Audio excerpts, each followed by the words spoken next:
Madame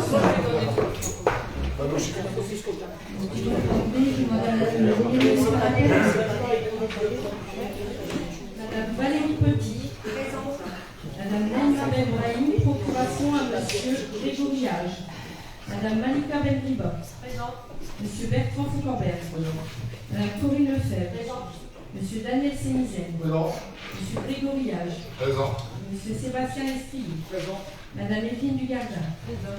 Monsieur Moustapha Abou. Présent. Monsieur Serge Rago. Présent. Madame Fouziat Chaouch. Présent. Monsieur David Mine. Présent. Madame Géraldine Musaski. Présente. Monsieur Patrick Herland. Présent. Madame Reine-Marie Beauvois. Présent. Monsieur Gérard Dutailly. Présent. Madame Paulette Duquenon. Présent. Monsieur Anthony Delors. Présent. Madame Aurélie Dutailly, procuration à Monsieur Anthony Delors. Monsieur Sylvain Dugardin, procuration à Monsieur David Mine. Monsieur Philippe Dorn, procuration à Monsieur Christophe Co. Monsieur Christophe Co. Madame Aurore Fernandez. Madame Aurore de procuration à partir de 20h15 à Monsieur Co, si le conseil n'est pas terminé. Madame Clarisse Cacharec. Présente. Monsieur Youssef Bouillard. Excusez-moi. Vous pouvez répéter juste il a déjà procuration. Je l'ai changé. Oui, c'est parce que je viens d'entendre, je pense que M. Co a déjà une procuration. Je ne peux pas avoir deux procurations.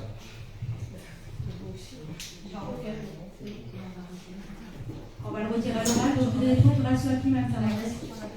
À moi. À Youssef. Oui. Donc à partir de 20h15, procuration à M. Youssef Bouillard. Madame Clarisse Cacharec. Présente. Monsieur Youssef Bouillard. Présent. Madame Marianne Vétu. Présente. Le quorum est atteint. Merci Madame. Donc on va pouvoir démarrer cette séance. Je vous propose comme secrétaire de séance Madame Benriba Malika. Pas d'objection. Merci Malika.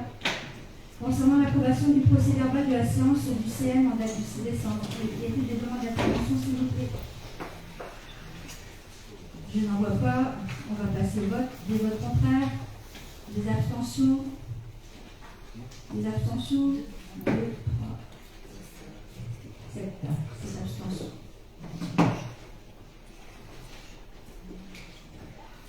Je vous remercie. Concernant les comptes rendus des décisions, donc dans les décisions, il y a le marché assurance pour la responsabilité civile et la protection juridique, contrat d'abonnement auprès de SDP, prestataire de conseil, les partenaires avec rencontre basique pour l'accompagnement scolaire et pour la prévention spécialisée, contrat pour l'évaluation de la commune, contrat pour le logiciel des droits des sols, contrat pour la vérification périodique des équipements sportifs, abonnements, voies du Nord et abonnements de la vie communale, les conventions annuelles de mise à disposition des salles pour les associations, conventions de mise à disposition pour les particuliers, des conventions de stage, des contrats boîte postage, des contrats de transfert pour l'antenne SFR, contrat pour la plateforme de traçabilité pour la dématérialisation des actes pour le nom de domaine et de demande de subvention pour quartier d'été dans le cadre de la DETR. Y a-t-il des demandes d'intervention concernant ces décisions? Oui, Madame Chaouch. On va vous passer à la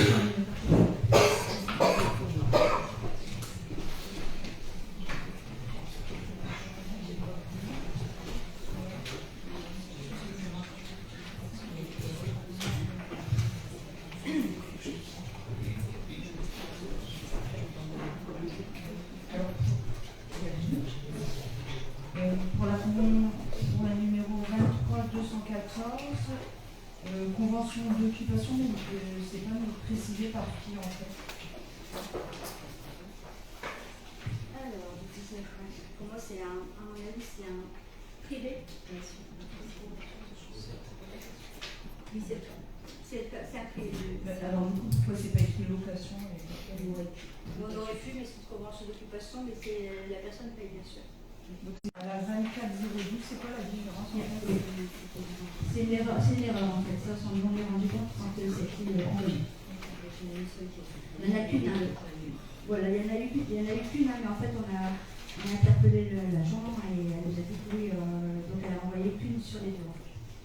Et du coup, c'est laquelle, la 23 217 ou la 24 217.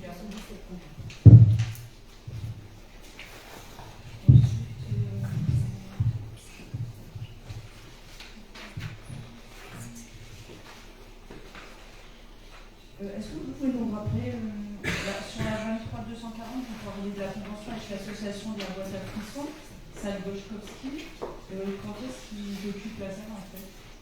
Le samedi matin.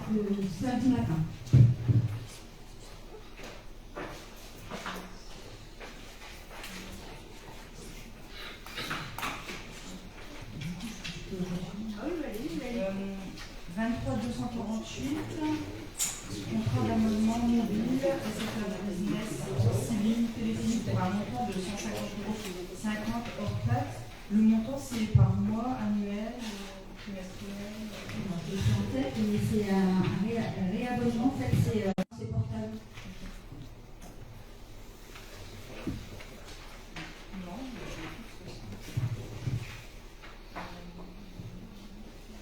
Pareil, du coup, la 23 249, location du foyer du jardin, c'est Garda, c'est un privé. Oui, c'est ça. Ensuite, la 23 250, demande de subvention dans le cadre des quartiers d'été 2023. Oui. Pourquoi la demande, elle se fait fin décembre 2023? C'est pour en amont, normalement, la demande? C'est pour 2024. Vous avez écrit 2023. J'ai une erreur parce que c'est 2024. Les cartes d'été 2023 ont déjà été faits et ils ont été validés en 2024. Oui, ça c'est pour ça, justement. D'accord. Pareil, la convention 23 252. Est-ce que C'est pareil, c'est distribué quand il y a 3 jours généralement. Mais en fait, c'est parce que c'est une convention, c'est pas location. Et c'est 2023. Alors, c'est une convention d'occupation quand même, mais ils ont derrière un tarif à joindre à la convention en fait. Mais c'est une convention d'occupation. Et pour 2024, pas 2023. 2024. C'est écrit 2023. Non, mais on parle de 2024 bien sûr. Je ne vais pas faire une convention sur l'occupation du foyer l'année dernière.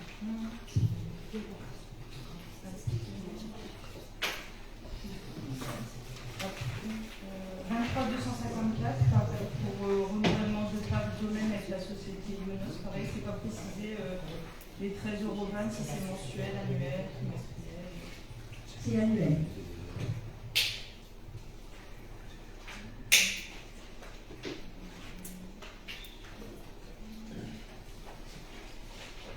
Alors la 23 259, renouvellement du contrat d'abonnement, mais c'est pas précisé de quoi en fait. 459,29 €. Voilà, c'est SVP, en fait, c'est un service juridique. Quand on a des questions sur tout domaine, on les interpelle à ce sujet.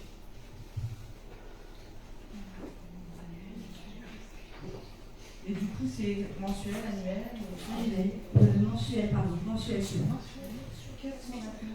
Voilà.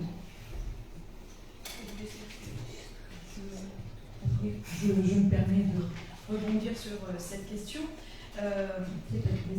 Enfin, en tout cas sur ce sujet, vous certifiez que c'est mensuel? Oui, c'est moi, oui. Mais c'est pas moi. Sauf erreur de ma part, vous avez des compétences au sein de votre équipe, et notamment au plus haut point, sur des matières juridiques. Pourquoi faire appel à un prestataire sur les questions juridiques? Non, mais c'est plus que juridique. C'est vraiment des questions sur un article ou autre. C'est vraiment du juridique en fait. C'est-à-dire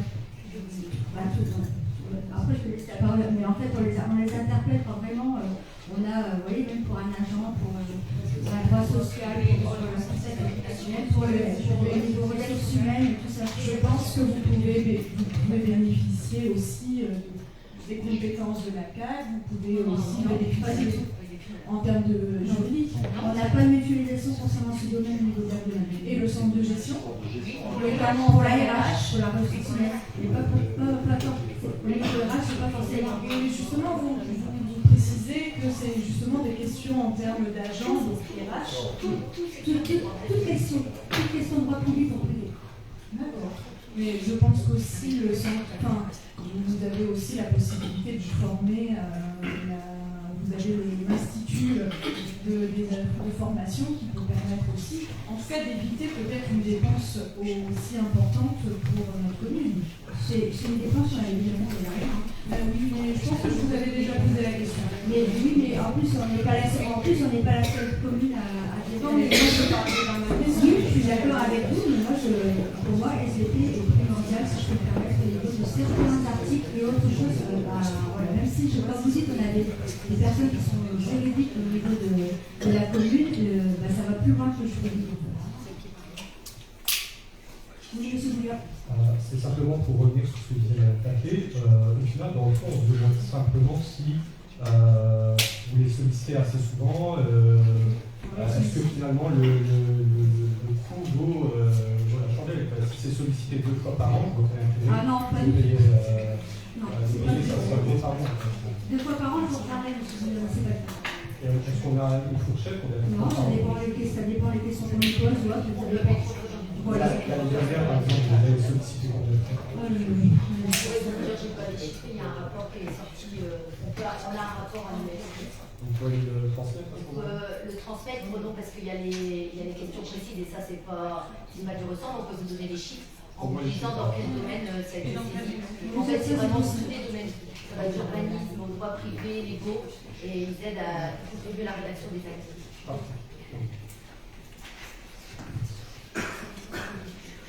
Notre demande concernant ces décisions. On va continuer dans la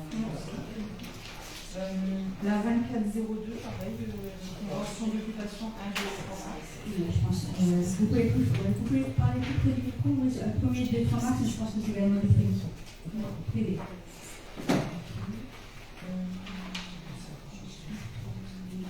La 24003, convention pour un accompagnement scolaire avec rencontre loisirs pour un montant de 2 000 € du 9 janvier au 31 décembre 2024. Est-ce que vous pouvez nous en dire plus sur l'accompagnement scolaire? Oui, c'est rencontre loisirs qu'on travaille déjà avec eux concernant au niveau de la commune. Donc, ils viennent le mardi et le vendredi. Alors, c'est 1h30, 2h pour accompagner des enfants en difficulté au niveau de la commune. En lien avec le collège, exactement. C'est du soutien scolaire. C'est ça. Et du coup, c'est que pour les collégiens? Oui. Il n'y a pas les primaires Non. Sachant que dans le cas du primaire, ça met en place le PRE en septembre 2024.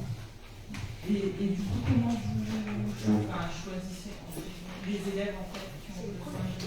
C'est le collège qui nous transmet les éléments. Et qui voit directement avec l'association Rencontre Loisirs. Que le collège s'il y a d'autres collèges, s'il y a d'autres étudiants qui sont dans des collèges différents, ils ne peuvent pas avoir droit à ce... Là pour l'instant c'est que le forêt en fait. On a plus de, si je peux me permettre, des Noël de forêt, c'est vrai qu'on en a sur 12, mais beaucoup plus sur le forêt.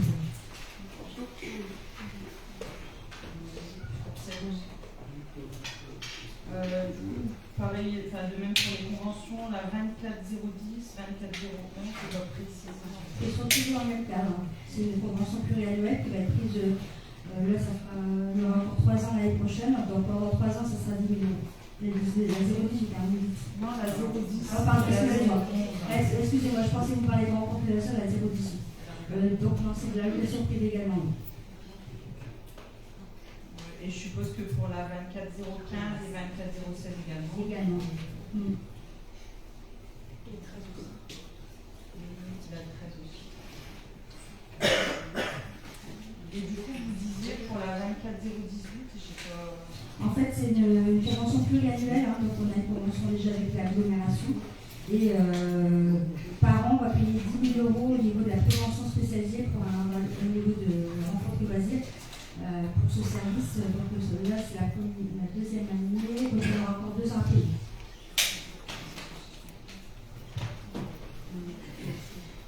On a cofinancement quand même à NCT, l'AGLO et l'État.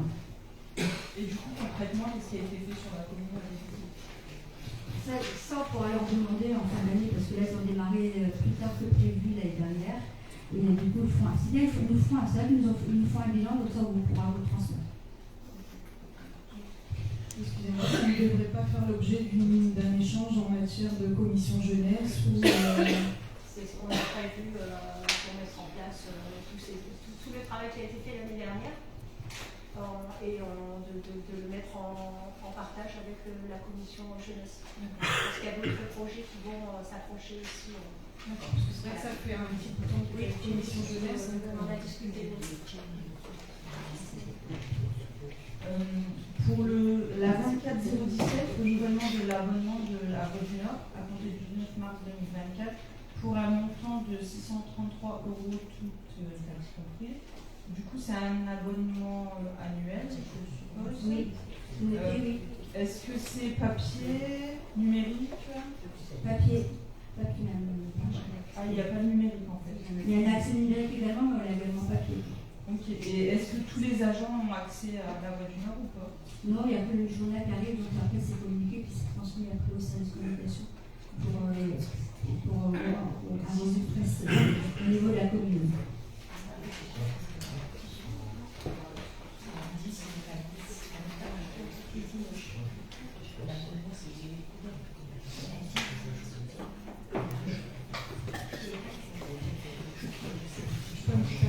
Oui, alors en fait, c'est plus sur une question globale sur la question de la convention, des conventions d'occupation des salles, notamment sportives, à la fois la salle du Guillon, mais aussi le dojo. Comment vous garantissez l'exécution pleine et entière de ces conventions? Je pense notamment comment vous garantissez vraiment que la mise à disposition soit faite en temps et en heure et conformément aux conventions, ainsi que comment vous garantissez la sécurité des occupants de ces salles, et notamment des athlètes et des personnes qui exercent ces sports. Alors je vais peut-être juste prendre un exemple parmi d'autres. Mais notamment la question du dojo, sur la mise en place des tatamis et notamment la sécurisation des tatamis. Malheureusement, avec le changement régulier et l'enlèvement des tapis de façon régulière de dojo, il y a parfois une mauvaise réinstallation des tapis, ce qui entraîne des blessures. Et dernièrement, et très dernièrement, notamment cette semaine, j'ai appris qu'une personne, en tout cas un enfant, a pu être blessé à cause du fait que les tatamis n'étaient pas forcément bien montés. Mais peu importe, la question elle est récurrente, c'est de savoir comment vous garantissez à chaque cours de sport, que ce soit à la salle du Guillon, mais aussi au sein du dojo, comment vous garantissez la sécurité des personnes, et en tout cas la sécurité des personnes qui fréquentent ces associations, ces pratiques sportives. Comme pour le dojo, les tatamis, elles sont trop, non, là, il n'y est pas. Il n'y a pas de limite, mais normalement. On refera une note. S'il n'a pas été mis, on fera une note parce que c'est une obligation. Parce que c'est une obligation. Et justement, on en parlait avec la preuve, M. Chenizet, pour lui, il est également sûr de lui, parce que mais si ça peut être défini, on reformulera dans ce sens. J'ai vu le président du judo club hier soir à ce sujet, parce que je suis aussi adhérent à l'association judo club. Je fais quand même du judo depuis que j'ai 6 ans, donc je pratique les tatamis régulièrement. Effectivement, il y a eu un paix. Comme les tatamis doivent être encore enlevés vendredi pour le carnaval, les agents ont pensé bien de ne pas remettre les cerclages pour les réenlever 2 jours plus tard. Donc moi je leur ai dit que dans tous les cas, à chaque fois qu'on enlevait les tatamis, on enlevait le cerclage, à chaque fois qu'on remettait les tatamis, on remettait le cerclage. C'est un impératif. Donc voilà, j'ai demandé aussi au président du judo club que dès qu'il y avait éventuellement un problème, qu'il me contacte. On fait marcher les agents d'astreinte pour remettre le cerclage s'il le faut. Mais ça concerne aussi les écoles, mais comment justement vous garantissez, parce que c'est pas la première fois que ce type de problème est remonté, comment vous vous assurez qu'à chaque fois ça puisse être bien remis? Et je pense, alors là on parle du dojo, on parle des tatamis, mais je parle aussi dans la salle de sport du Guillon, c'est aussi les paniers de basket, etc. Donc c'est vraiment comment vous vous assurez la sécurité et de façon régulière, parce que vraiment cette question-là, elle est récurrente et elle est régulière. Est-ce que vous... Et notamment aussi par rapport à la mise à disposition des locaux, c'est que c'est... les associations ont pu retrouver un certain nombre parfois la salle qui avait été louée ou mise à disposition d'autres associations dans un état qui n'était pas adapté. Donc comment aussi vous assurez ça c'est incompréhensible aussi parce qu'en fait les agents travaillent le vendredi pour mettre en place au niveau des associations et le lundi c'est priorité justement à la salle habituelle des jours puisqu'il y a la cantine. Donc normalement ils doivent nettoyer le matin avant de remettre le jour. Donc là apparemment on n'a pas assez retour. Mais en tout cas c'est prévu dans leur agenda en fait. Dans le protocole, dans la planification de vendredi, lundi. Vendredi, lundi, voilà, c'est prévu qu'il soit sur le carnet à la salle Cielo pour prévoir tout ça. Est-ce qu'il y a d'autres demandes d'intervention concernant les décisions? Moi, je vais revenir sur 3 décisions quand même, parce que je sais que vous avez interpellé les services sous-préfecture concernant la délibération qui a été passée le 6 décembre concernant la DGR, sachant qu'il n'y avait pas de chiffres. On m'a interpellé au niveau de la sous-préfecture, donc j'ai transmis, comme je vous l'avais dit, vous pouvez regarder le procès verbal. J'ai bien dit que ça dépendait, au niveau de ça dépendait de la délégation. Donc ça, je vous en ai fait part et que les chiffres sont communiqués. Donc je vais revenir sur ces 3 décisions. Donc le 26 décembre 2023, la 23255, demande de subvention DETR 2024 pour la rénovation de la toiture de la salle Ciel pour un montant de 10 600 000 €. Le 26 décembre 2023, la 23256, demande de subvention DETR 2024 pour les travaux acoustiques à la maison Proutouche pour un montant de 2594 €. Et le 26 décembre 2023, la décision 23257 demande de subvention DETR 2024 pour la réfection des âges pour un montant de 10 490. Comme ça, la population est informée et vous également élus, vous avez également les écrits en page 3 sur 7. Donc voilà, je voulais quand même en informer à ce sujet. Oui, Madame Farchauch.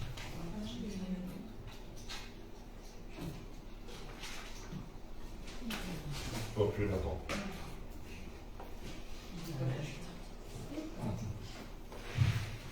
Mais du coup, je me permets de rebondir parce que c'est dommage d'attendre le conseil municipal pour avoir ces chiffres en fait.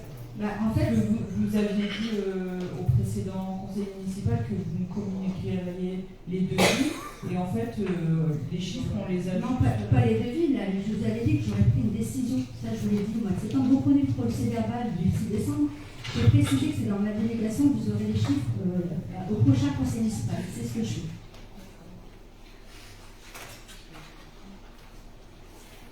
Y a-t-il d'autres demandes d'intervention concernant les décisions? Je ne vois pas. J'espère que nous, on prend toujours on prend part au vote. Des votes contraires, des abstentions. Vous ne prenez pas part au vote, monsieur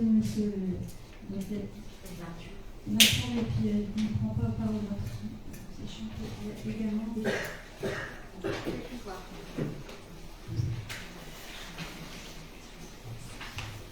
On va parler du rapport d'orientation budgétaire. Donc pour votre information, je ne sais pas si vous l'avez remarqué, il y a quelques fautes de frappe qui seront reprises et corrigées dans la présente présentation. Donc c'est bien inflation et de 2,6 et pas micro. Le graphique page 12 ne fait pas apparaître l'année 2023 reprise en jaune, donc ça vous le verrez par la suite. Pour le chapitre 73, la variation est de 11,5 comme indiqué dans le tableau et pas de 17% comme indiqué dans le texte. Et la variation des DGF entre 2020 et 2023 s'élève à 2183 et non à 140 265. Donc ça c'est au niveau du rapport d'orientation budgétaire. Concernant les principales données financières 2024, et puis un extrait, j'ai pris quelques extraits parce que vous ne voyez pas relire le rapport en entier au niveau de tout ce qui concerne le national et autres. Donc le contexte, j'ai pris vraiment les lignes qui parlaient fortement en fait. Donc le contexte macroéconomique, la croissance France, donc 1,4 contre 1% en 2022 et contre 4% en 2021. La croissance zone euro, 1,3 contre 1,5 en 2022 et contre 4,4 en 2021. L'inflation 2,6 contre 4,2 en 2022 et contre 1,5 en 2021. Au niveau de l'administration publique, la croissance en volume de dépenses publiques de 0,5 contre moins 1,5 en 2022 et contre moins 3,5 en 2021. Déficit public, pourcentage du PIB, 4,4% contre 5% en 2022 et contre 4,8% en 2021. Dette publique, pourcentage du PIB, 109,7% contre 111,2% en 2022 et contre 114% en 2021. Concernant la collectivité locale, donc les transferts financiers en l'État, 105 100 millions d'euros contre 107 782 millions d'euros en 2022 et contre 105 718 millions en 2021. Donc au cours financier d'État, 54 790 000 euros contre 53 270 000 euros en 2022 et contre 52 735 millions d'euros en 2021. Concernant la DGF de 27 150 000 euros contre 26 798 en 2022 et contre 26 786 en 2021. Sachant que l'indice de la fonction publique 59,0734 depuis le 1er juillet 2023 contre 58,2004 depuis le 1er juillet 2022. Donc d'après l'analyse financière des communes de l'AMF, l'ajout de 5 points d'indice génère une charge supplémentaire d'environ 29,50 € par mois par agent. Concernant les différents principaux ratios. Donc les dépenses réelles de fonctionnement sur la population est estimée à 668 € par habitant, ça reste toujours inférieur à la moyenne de la strate, sachant que la commune possède une richesse fiscale faible de l'ordre de 263 € par habitant, en légère augmentation de 22 €, alors que la moyenne nationale pour la strate est de 490 €. La moyenne en baisse passant de 509 à 490 € par habitant. Les taux d'imposition à Éval-Malmaison n'ont pas augmenté depuis 2014. De plus, la commune d'Éval-Malmaison ne bénéficie d'aucune compensation dans le cadre de l'exonération du prix métal. La commune garde comme objectif de rechercher le maximum de financement. Le montant 2023 de recettes de fonctionnement est en augmentation, mais repasse malheureusement à un montant inférieur de celui de la strate. Donc, concernant la DGF et autres, donc la dotation globale de fonctionnement, elle reste supérieure à la moyenne nationale des communes de la strate, ce qui explique par le contexte socio-économique. De nouveau, le ratio des dépenses de personnel sur les dépenses de fonctionnement, bien qu'en baisse et passant à un taux inférieur à 60%, reste supérieur à la strate. Le rapport entre les charges courantes augmentées de l'annuité et de la dette et les recettes courantes reste bien inférieur à 100. Il est en baisse et reste inférieur à la moyenne de la strate. Concernant la dépense d'équipement brute, elle augmente pour la commune à un niveau passant de 107 à 328 €, ce qui illustre la volonté d'investissement. Toutefois, ce ratio reste légèrement inférieur à la moyenne des communes de la strate estimée à 351 €. Ainsi, le pourcentage des dépenses d'équipement sur les recettes réelles est en nette hausse, passant de 13% à 35,9%, et ainsi devient légèrement supérieur à la moyenne de la strate. Concernant l'encours de la dette sur les recettes réelles de fonctionnement, s'établit à 27% contre 66,5% au niveau de la strate. De même, l'encours de la dette par habitant est de 245 €, nettement inférieur à la moyenne de la strate qui est de 744 €. Donc le recours à l'emprunt est envisageable pour financer l'investissement. Concernant les recettes de fonctionnement. En 2023, l'augmentation des recettes de fonctionnement a perduré. Les recettes réelles de fonctionnement s'élèveraient à hauteur de 3 983 714 € contre 3 752 549 € en 2022. Il est certain que celle-ci était en baisse par rapport à 2020, en lien avec l'encaissement de la vente de l'ex-Frischrenard pour 2 millions d'euros. Mis à part 2020, qui est sur ce plan une année exceptionnelle, les recettes de fonctionnement prévisionnelles sont en légère hausse. En 2023, l'augmentation est de 6,1% par rapport à l'an passé. Donc, concernant ce camembert, comme vous pouvez constater, les principales recettes de la collectivité restent les dotations ainsi que les impôts et taxes. Les deux chapitres réunis contribuent à hauteur de 85% au total des recettes de fonctionnement.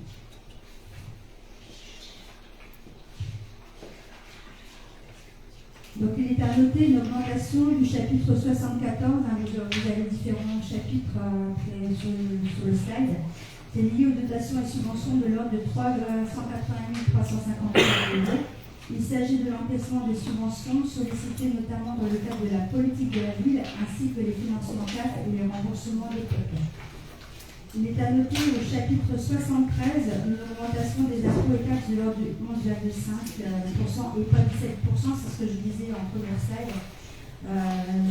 Sachant que par rapport à ce que vous avez au niveau du texte, il y a une petite erreur, principalement liée à la revalorisation des bases et à l'arrivée de nouveaux habitants sur la commune avec la construction des lotissements. Toutefois, la commune tient à souligner qu'elle ne bénéficie pas de la compensation pour les innovations sur la taxe foncière dans le cadre du PIB d'Amérique, ce qui représente un manque à gagner considérable depuis 2019, estimé à plus d'1 million d'euros. Je peux vous-même vous dire à l'heure actuelle 1 438 083. Voilà. Le chapitre 70, produits des services et des domaines, est en légère baisse, sachant que la municipalité n'a pas souhaité en 2023 impacter davantage de familles et administrer sur les dépenses incontournables comme les services péri ou l'espace scolaire. Donc l'Assemblée délibérante a uniquement voté une augmentation pour les salles de dépenses en matière de fluide. Concernant le chapitre 77, les produits exceptionnels, est également en légère baisse. Il s'agit principalement du remboursement dans le cadre de la prévoyance ainsi que celle des sinistres.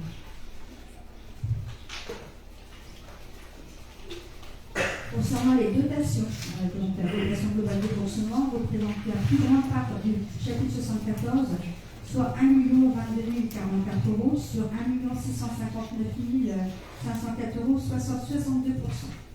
Ainsi, il faut être vigilant au maintien des dotations susmentionnées entre 2020 et 2023. La dotation globale de fonctionnement passe de 1 19 861 euros à 1 22 044, soit une variation de 2183. C'est ce que je vous ai annoncé tout à l'heure en début de conseil. Concernant les dépenses de fonctionnement, en 2023, les dépenses réelles de fonctionnement passent de 3 93 kg d'euros à 3 47 kg d'euros, dont il s'agit d'un montant plutôt stable. Les charges de personnel restent au premier rang des dépenses en concentrant 59%, car ces charges sont en baisse. Rappelez-vous, là, c'était quand même à hauteur de 67%. Ensuite, au deuxième rang se retrouvent les charges à caractère général à hauteur de 32%, qui sont en légère hausse. Il s'agit des deux chapitres les plus importants représentant 91% des dépenses de fonctionnement. Il revient à examiner le détail de ces chapitres pour dégager les principaux objectifs de la politique budgétaire.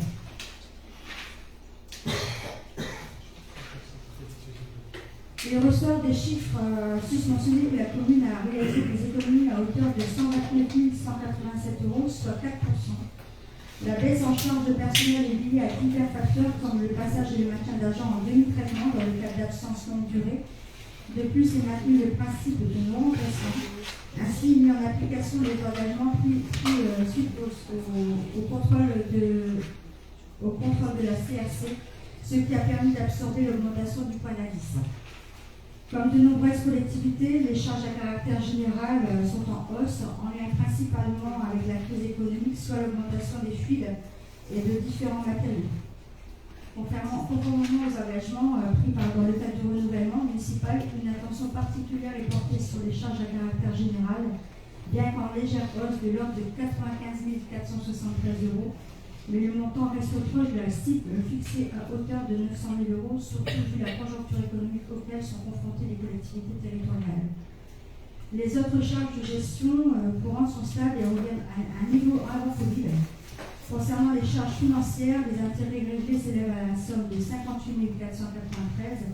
Ainsi, dans le cadre des opérations de couverture budgétaire, les intérêts courants non échus de l'année 2023 seront à rajouter de l'ordre de 33 799 euros. Enfin, les charges exceptionnelles sont en augmentation, comme déjà évoqué au sein de l'Assemblée délibérante. Il s'agit notamment des divers remboursements à l'État, d'une part de l'avance dans le cadre du fonds de sécurité à hauteur de 38 281 euros et de la subvention Covid à hauteur de 5 282 euros. Puis, la commune a dû rembourser certains agents élus dans le cadre de la retenue à la source pour des années antérieures, 2019 et 2020, soit un montant global de 3 150 €. Enfin, sur ce chapitre sont imputés les annulations de titres sur l'exercice antérieur pour un montant de 364 €.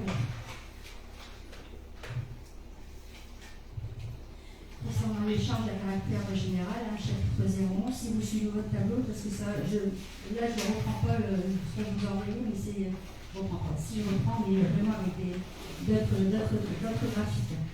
Comme la municipalité s'est engagée, la commune continue à poursuivre les efforts de gestion. Toutefois, vu la situation économique ambiante, la hausse est inéluctable, même si la démarche perdure afin d'étudier toutes pistes d'économie. Comme annoncé dès fin 2022, suite à la crise énergétique, les charges dans ce domaine, comme dans un certain nombre de matériaux, sont en hausse en 2023, comme dans la grande majorité des communes françaises. Concernant la masse salariale, bien que représentant une part très importante des dépenses de fonctionnement, le montant de la masse salariale est en baisse à hauteur similaire de celle de l'an dernier, soit de l'ordre de 178,81 €. Conformément aux engagements pris par la municipalité, il est impératif de mener une politique de gestion de la masse salariale. En 2023, est à noter le passage en demi-traitement d'un agent et le maintien de deux. Une agente est passée en mi-temps thérapeutique. Concernant le personnel, les objectifs 2024.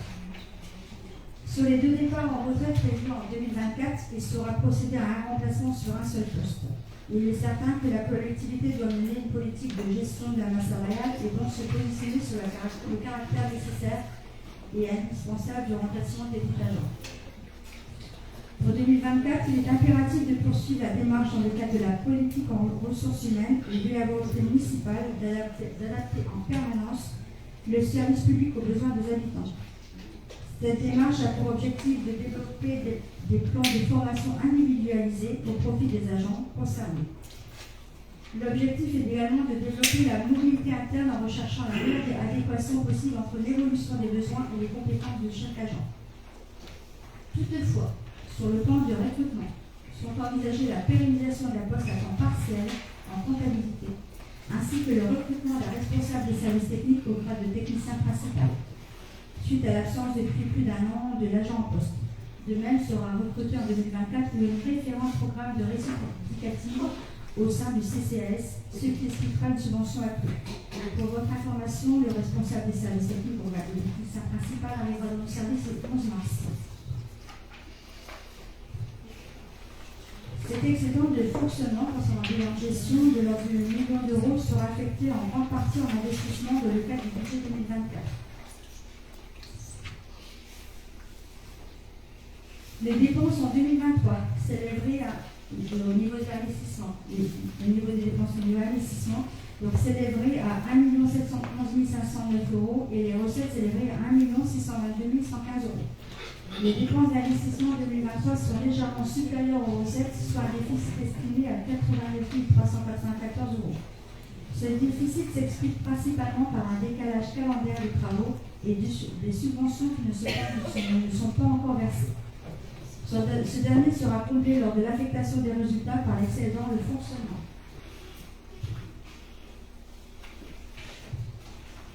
Les recettes d'investissement en 2023 sont en forte hausse et s'élèveraient à 1 622 115 €. Cette augmentation s'explique principalement par l'encaissement d'emprunts de 620 000 € en début 2023, ainsi que par l'excédent capitalisé au chapitre 1068 délibéré lors de l'affectation des résultats pour un montant de 683 785 €. Madame Le Maire, excusez-moi de vous couper, c'est juste pour vous. En fait, quand vous dites s'élève, on est d'accord que c'est. Non, on n'a pas le compte de gestion, donc s'élèverait. D'accord. Donc ça restera les mêmes chiffres lorsqu'on aura le compte de gestion. Normalement, mais la validation du trésorier.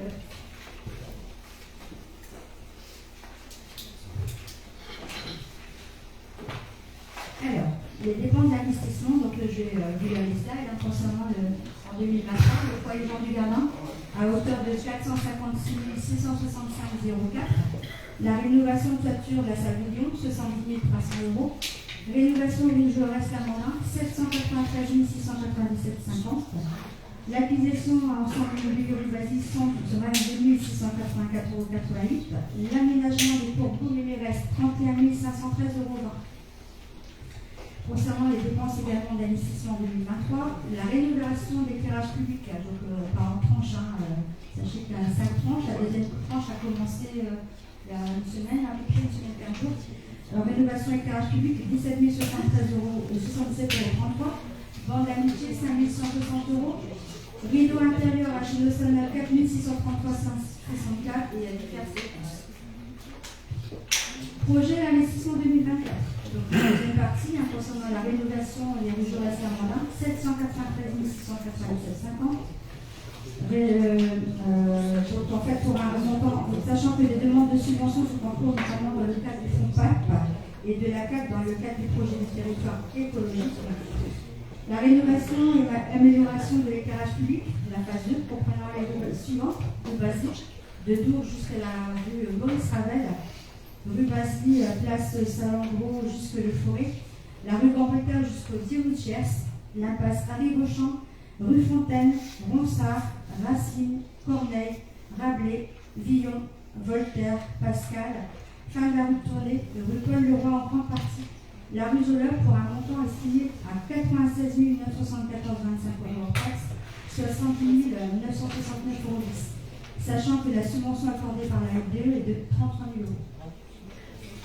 Le réaménagement de la cour d'école maternelle, notamment par la poste Pose, améliorée et d'un portail pour un montant estimé à hauteur de 50 100 €, sachant que la subvention DFR 2022 à Louis s'élève à 24 344,08 € et celle du département dans le cadre de l'appel à projet offre de services aux habitants en QPV pour un montant de 8 624 €.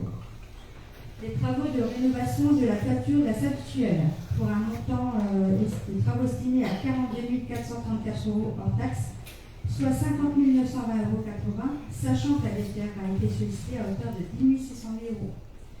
Les travaux acoustiques à la maison pour tous pour un montant de travaux estimé à 10 375 € hors taxe, soit 12 450 €, sachant que la DFR a été sollicitée à hauteur de 2 594 €. La renaturation de Thierry et réhabilitation pour un montant estimé à hauteur de 41 970,08 €, sachant que la DTR a été sollicitée à hauteur de 10 490 €. Enfin, une enveloppe sera allouée aux investissements dits de fonctionnement pour l'acquisition de matériel informatique, de panneaux signalétiques, de défibrillateurs, de livres et de réalisation des travaux d'entretien et de réparation. Concernant la dette, donc en 2022, le capital restant était de 1 494 3,55 €.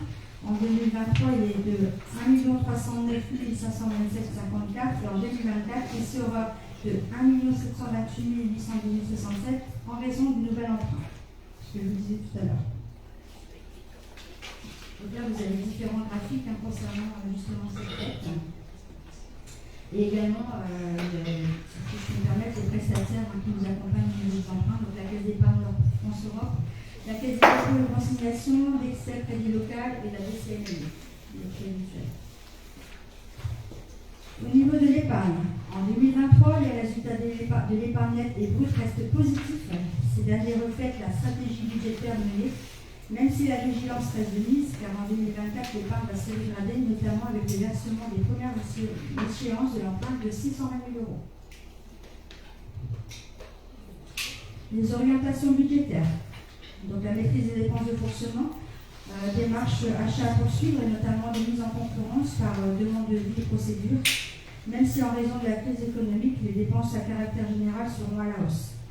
Concernant les recherches de financement, donc on va répondre toujours aux appels à projets, anticiper la préparation des projets. Et gestion optimisée de la masse salariale, pas de remplacement systématique, recours aux emplois aidés pour les postes qui peuvent l'être. Voilà, donc ça c'est la prochaine slide. Donc, est-ce qu'il y a des demandes d'intervention concernant ce rapport d'orientation budgétaire? Monsieur Côte.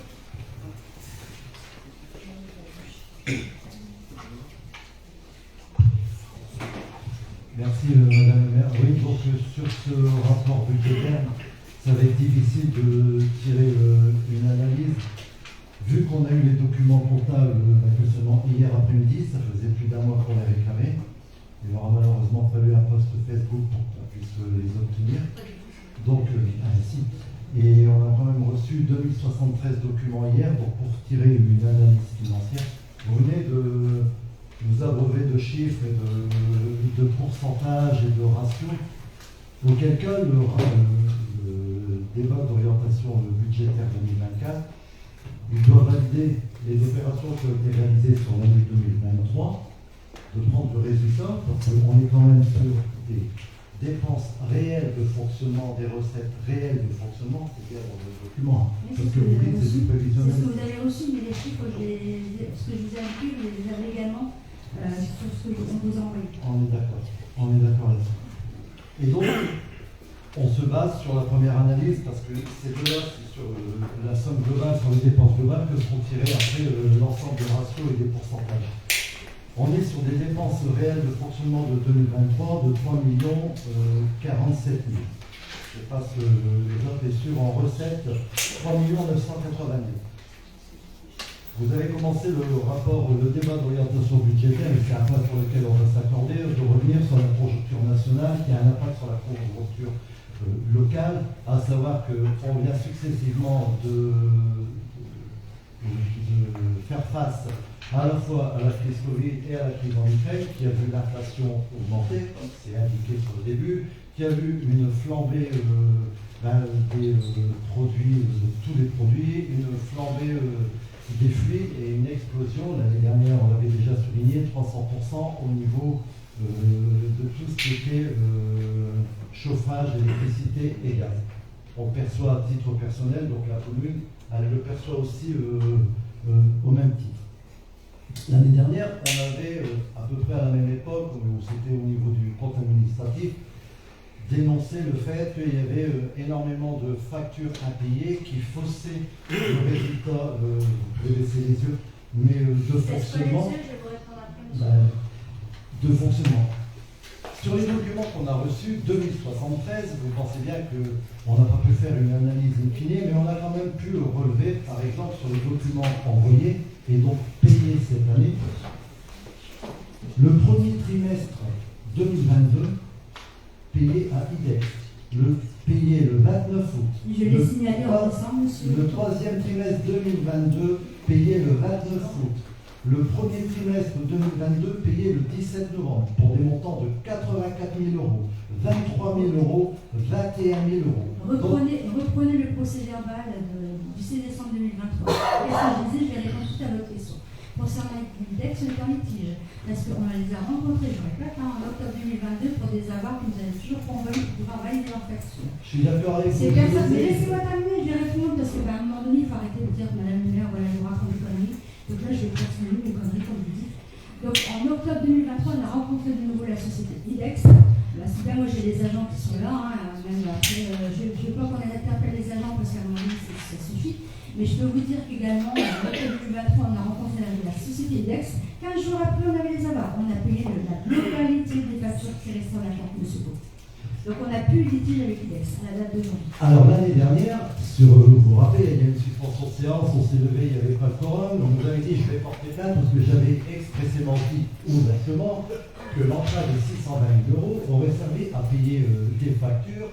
Et moi je me dis non, c'est pas vrai, ça va servir. Non, c'est pas vrai. Non.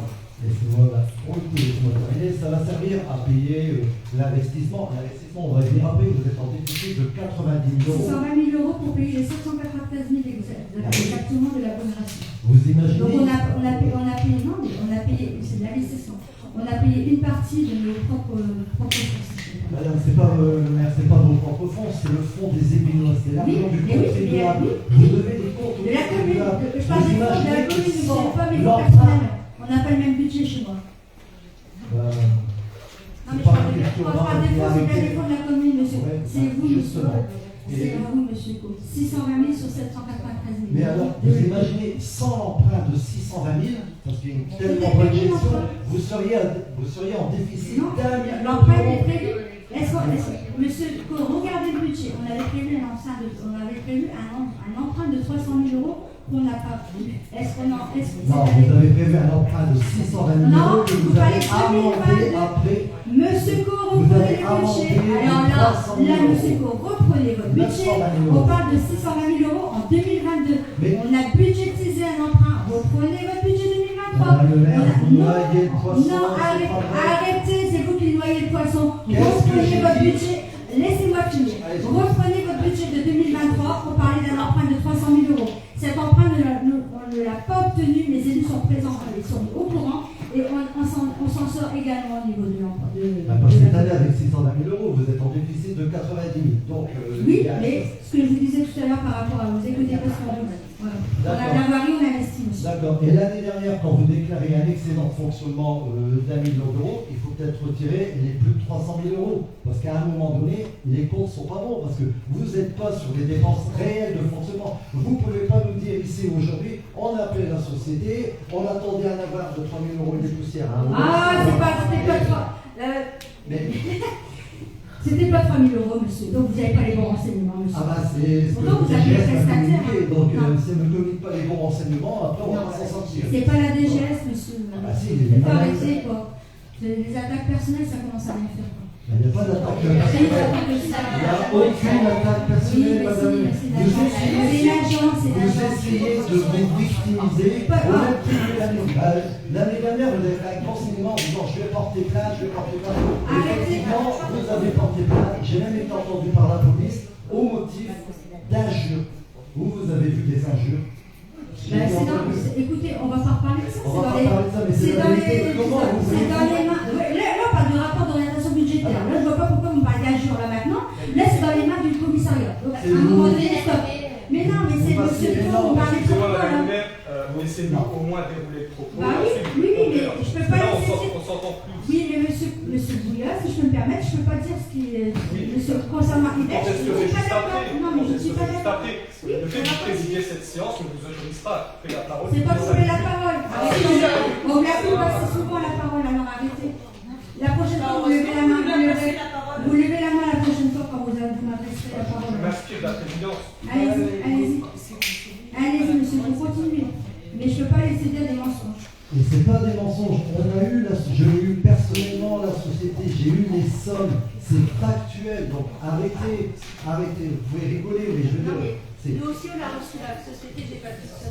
Oui, donc à partir de là, on va voter un débat d'orientation sur des sommes qui ne sont pas réelles parce que comment voulez-vous, ça va extrapoler sur le rapport, la réponse au rapport de la Chambre des comptes, mais sur ce qu'on a reçu, c'est des exemples. Les carburants de février payés le 31 décembre, l'ANSH payé en décembre. Donc vous ne pouvez pas dire que tout est réglo, que c'est payé dans les temps. Vous mettez des mois et des mois pour payer. Je préconisais rapporter le rapport de la Chambre régionale des comptes, on y reviendra après. Mais au niveau de l'investissement, au niveau du ROB et du fonctionnement, on ne peut pas se baser sur les chiffres qui sont là. Ils n'étaient pas bons l'année dernière. Comment voulez-vous qu'on interprète des chiffres cette année? Madame le maire, l'année dernière, on disait, et c'est dans un de nos posts Facebook, qu'il y avait autant de milliers d'euros. Je ne regarde pas votre page Facebook, votre post Facebook. Mais vous l'exprimez. Ah si, je screenais pour. Madame le maire, c'est pas moi qui le dis, c'est. On m'a demandé de screener, c'est pas moi qui ai screené, c'était un huissier. C'était un huissier payé aux frais des contribuables et bien encore une fois. C'est dommage parce que vous auriez exprimé le suivant, c'était là où on mettait en exergue tous les impayés. Vous auriez pu nous attaquer justement pour diffamation. Vous ne l'avez pas fait. Donc à un moment donné, il faut se poser les bonnes questions.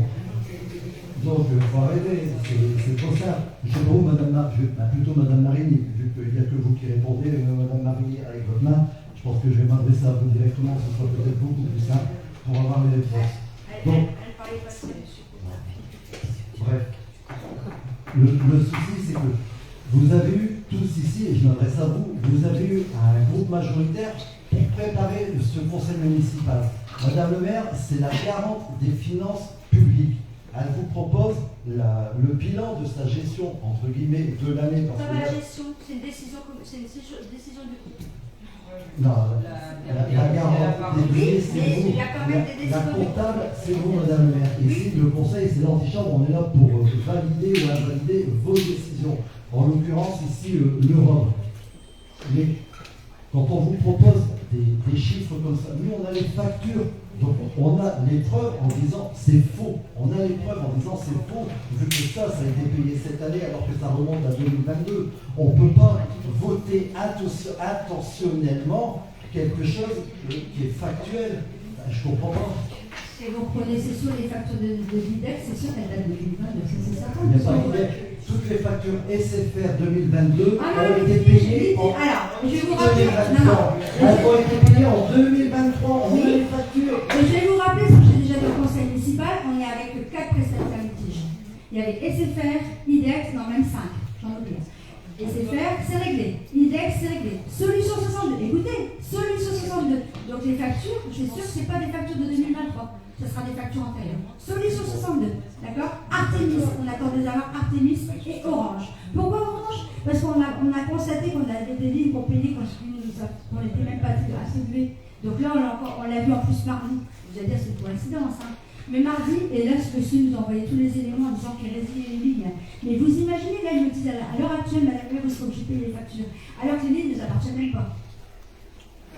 Là, je suis désolé. Non, mais là, on l'a déjà fait. 2021, j'ai rappelé à ce monsieur qu'on les avait rencontrés en 2021 et 2022. Et à la date 2023, j'ai dit 2024, j'ai dit à ce monsieur, j'espère que là, on va s'en sortir parce qu'à un moment donné, c'est de la dire maintenant qu'on doit payer des factures alors que c'est même pas donné, c'est pas des lignes de la municipalité, si je puis dire. On aura une analyse beaucoup plus poussée lors du vote du compte administratif. Vous avez retenu les prestataires qu'on en litige parce que ça, c'est des factures. Je les ai tous, et il y en a d'autres. Vous savez très bien, on va parler des factures du pont du mois de février qui sont payées en novembre. Enfin, je veux dire, on n'a plus du pont. Depuis, on a un autre prestataire depuis septembre. Non, mais il y a encore des factures du pont cette année, vu que sur le premier semestre, elles sont payées. Donc, voilà. Il y a, pour moi, les comptes ne sont pas bons, selon l'expression. Donc je suis désolé, à partir du moment où le résultat des dépenses de fonctionnement, je suis désolé, quand on reprend des factures de 2022, ça veut dire que l'année dernière c'était faussé. Qu'est-ce qui nous garantit que cette année c'est pas faussé non plus? C'est pas faussé parce que la trésorerie est informée. C'est pas faussé. On a déjà débattu de ça, la trésorerie est informée de ce que vous donnez. Point, c'est tout. Non, on rencontre habituellement M. Villari et Mme Costoche, je peux vous dire que non, ils sont informés. Ils sont même informés encore concernant les prestataires actuellement qu'on a en litige. Donc arrêtez de vous dire qu'on ne prévient pas la trésorerie. Donc monsieur le trésorier, si vous m'entendez, voilà. Je pense qu'il y a autre chose à faire que de regarder le conseil. Non, il n'y a pas besoin, il vient voir directement monsieur. Et malgré le fait que, nonobstant que les chiffres-là ne sont pas bons, je ne reviendrai pas dessus. Mais c'est clair et net que l'évolution du remboursement du capital, il a explosé parce qu'avec le nouvel emprunt de 620 000 €, et dans votre introduction, vous dites que tout va bien, on va refaire un emprunt. Non, c'est pas ça que je disais. C'est pas ça que je disais. On peut avoir recours à l'emprunt. Non, oui, on peut, voilà. C'est pas la nuance sur les monétaires, monsieur. Oui, c'est ce que vous allez sortir en 2021 pour faire un nouvel emprunt. Mais derrière, il y a encore 2 annuités pour l'ère de la mandat arrive, l'année prochaine. Tout à fait. Le sol, c'est pas 793 000, le sol, monsieur Gou. Oui. Qui est de sur 2,5 millions, vous déduisez 800 000 et 800 000. Non, 1,9 million, pardon, vous déduisez 800 000 et 800 000. Il reste 300 000 € l'année prochaine. Ouais. Déjà, il faut dire les chiffres, monsieur Gou. Madame la maire, l'année prochaine, vous allez déjà partir avec un 0,2 négatif. Parce que le seul antérieur de l'année, vous allez. Ah non, c'est de la comptabilité publique. L'année prochaine, vous partez avec un solde de capital 0,2 négatif en investissement. Vous êtes à moins 90 000. Oui. Je vous l'ai dit tout à l'heure qu'on va le combler avec le budget de fonctionnement. Ah oui? Ouais. Pourquoi en fonctionnement, vous ne prenez pas plus de l'année dernière? Oui, mais ce que je suis en train de vous dire, elle était positive l'année dernière. Donc à un moment donné, il faut arrêter de. Je parle de l'année prochaine, vous allez partir avec un. Mais là, vous parlez de l'année dernière, je vous réponds par rapport à ce que vous demandez, monsieur. Vous parlez pas de l'année prochaine, vous demandez de l'année dernière. En tout cas, ce que je dis clairement, c'est qu'ici, on doit voter en notre âme et conscience des dépenses de fonctionnement qui ne sont pas réelles, parce qu'elles ne correspondent pas à l'intégralité des factures payées, parce que les factures ne sont pas payées. Je le dis, je l'affirme, parce qu'on a des factures qui prouvent que l'année dernière, vous nous avez sorti le même discours et les factures n'étaient pas payées. Donc cette année, c'est kiff-kiff, on est parti pour la même chose. Excusez-moi, on va devoir donner un peu de temps aussi parce qu'on m'avait prévenu, mais j'ai oublié de signer.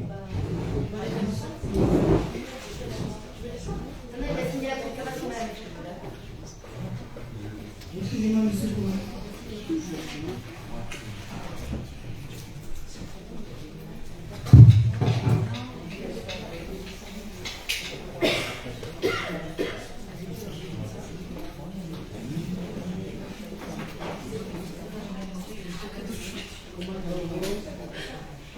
Monsieur aborde les procurations à la main. À partir du 20h07. 20h07.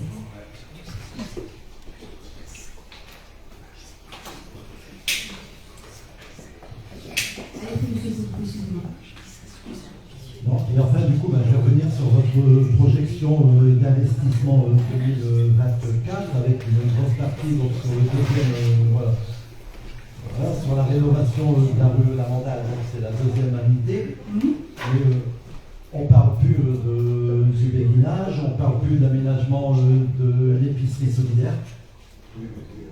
Pour l'instant, oui, d'accord. Alors, on va répondre tout à l'heure aux questions et aux informations. Donc, ça figure dans l'investissement. Est-ce qu'au niveau, pas pour l'instant, puisque vous savez très bien qu'on avait on a fait appel pour l'expropriation concernant le béguinage, le terrain qui se trouve derrière l'école de reste. Et là, on est en train de travailler sur l'épicerie solidaire mixte.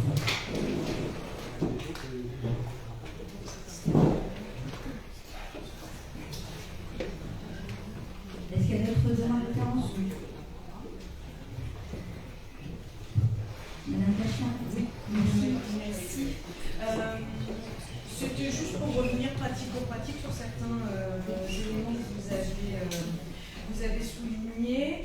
Je pense par exemple à l'investissement 2023, vous avez évoqué 5 000 € pour les bancs de l'amitié, pour l'école Mérès et pour l'école Bloom. Et d'autres non, des bancs, oui. Trois bancs, Mérès, Bloom et Dolto.